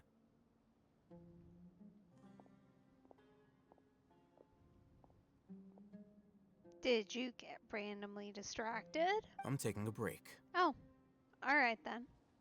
And just like that, he sits down. Wait, he even brought a book to read? Honestly though, that is such a mood. What are you reading? Let Paimon see. He is hardcore ignoring you, Paimon. Okay, sure. Huh? The natural position, which is the positional propensity of an entity in natural motion, in contrast with an object in forced motion?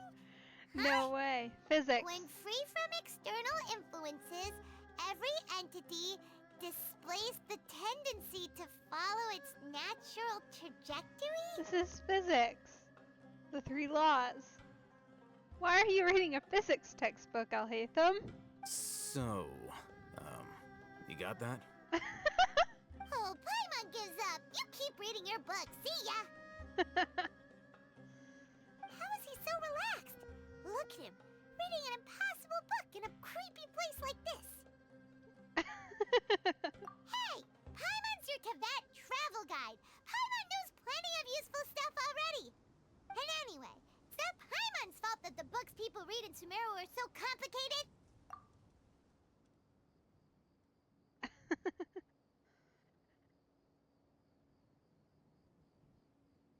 Just hanging out while Alhaitham reads his physics textbook. Paimon's getting so sleepy.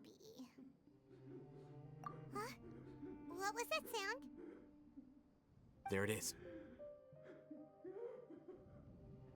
It's coming from that direction. Is the sound coming from here? Huh. Paimon's not seeing anything. No, but it's definitely coming from down there. It's from below.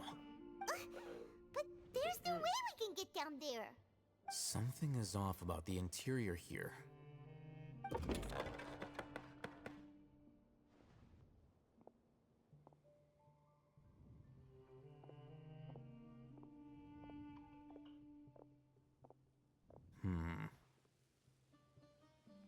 As I thought, there's a hidden structure.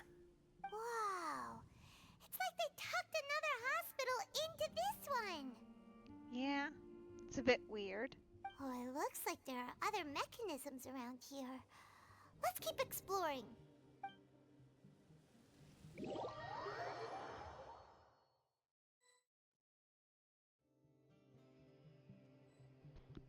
Okay.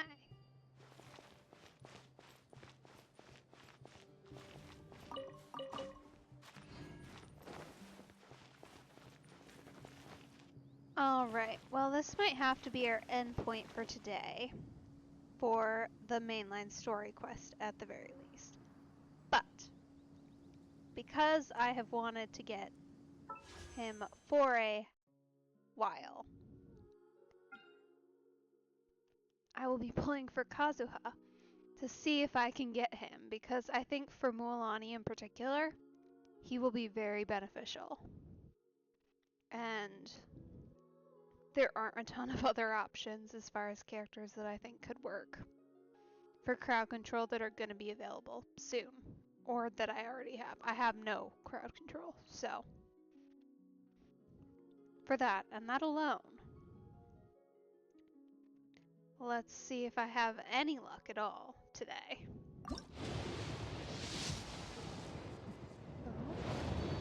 Okay, let's see who we've got. Oh, hey, alright, I'll take it.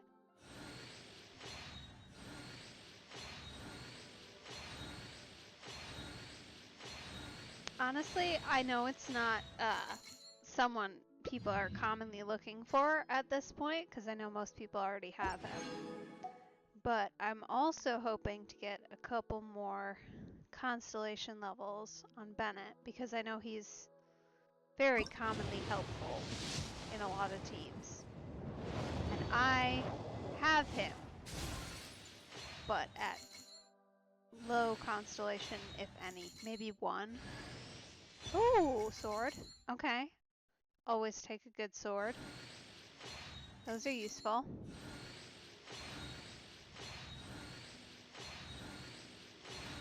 More random leveling materials. Alright. Not bad. Could be worse. Come on. 30. Let's see. Let's see. Still nothing. Alright. Fair, I guess. Oh, hey, there's Kachina. That's good. She helps boost normal attack for Mualani if you can get her to do her Night Soul Points thing. So that's helpful.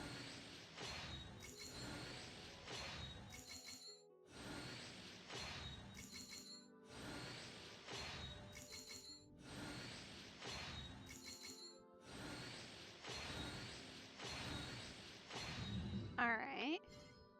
Just a Kachina, that'll work for the Eidolon. Definitely worse things. Alright, come on, bud. Come home. 40. I'm hoping to save enough of these so that I can do someone else, but of course that relies on me not getting absolute max pity, and also... Ooh, that's a new one. Don't have that one. And also on me winning the 50-50, so I guess we'll see. I haven't lost one yet, which unfortunately means I might be in for one.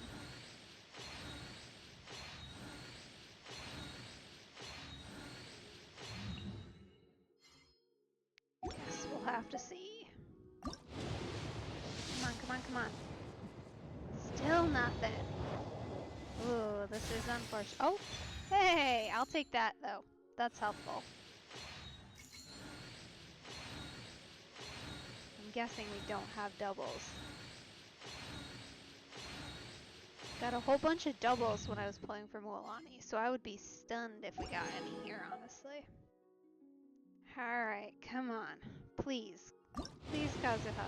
I want enough left over. That's unfortunate. Okay, that's new. At least it's something. Not great, but something.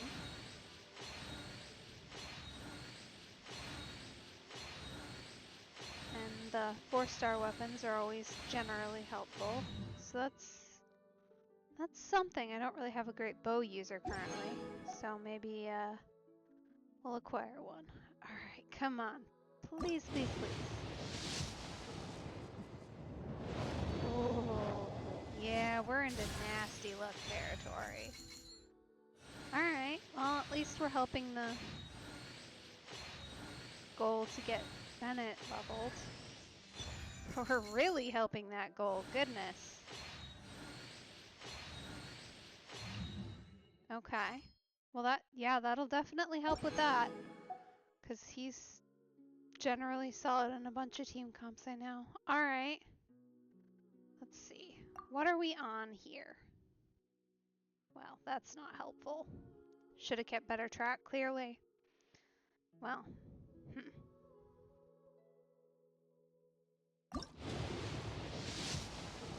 Come on. Nope.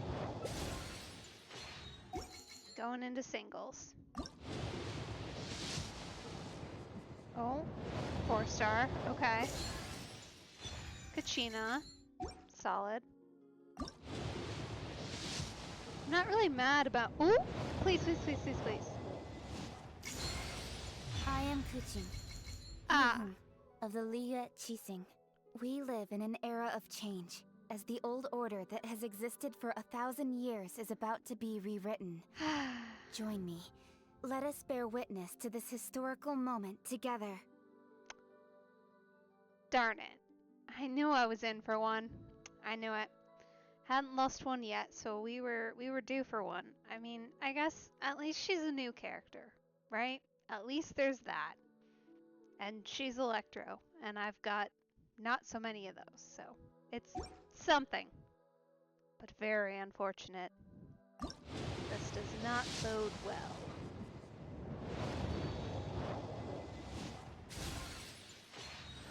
For the likelihood of me getting anything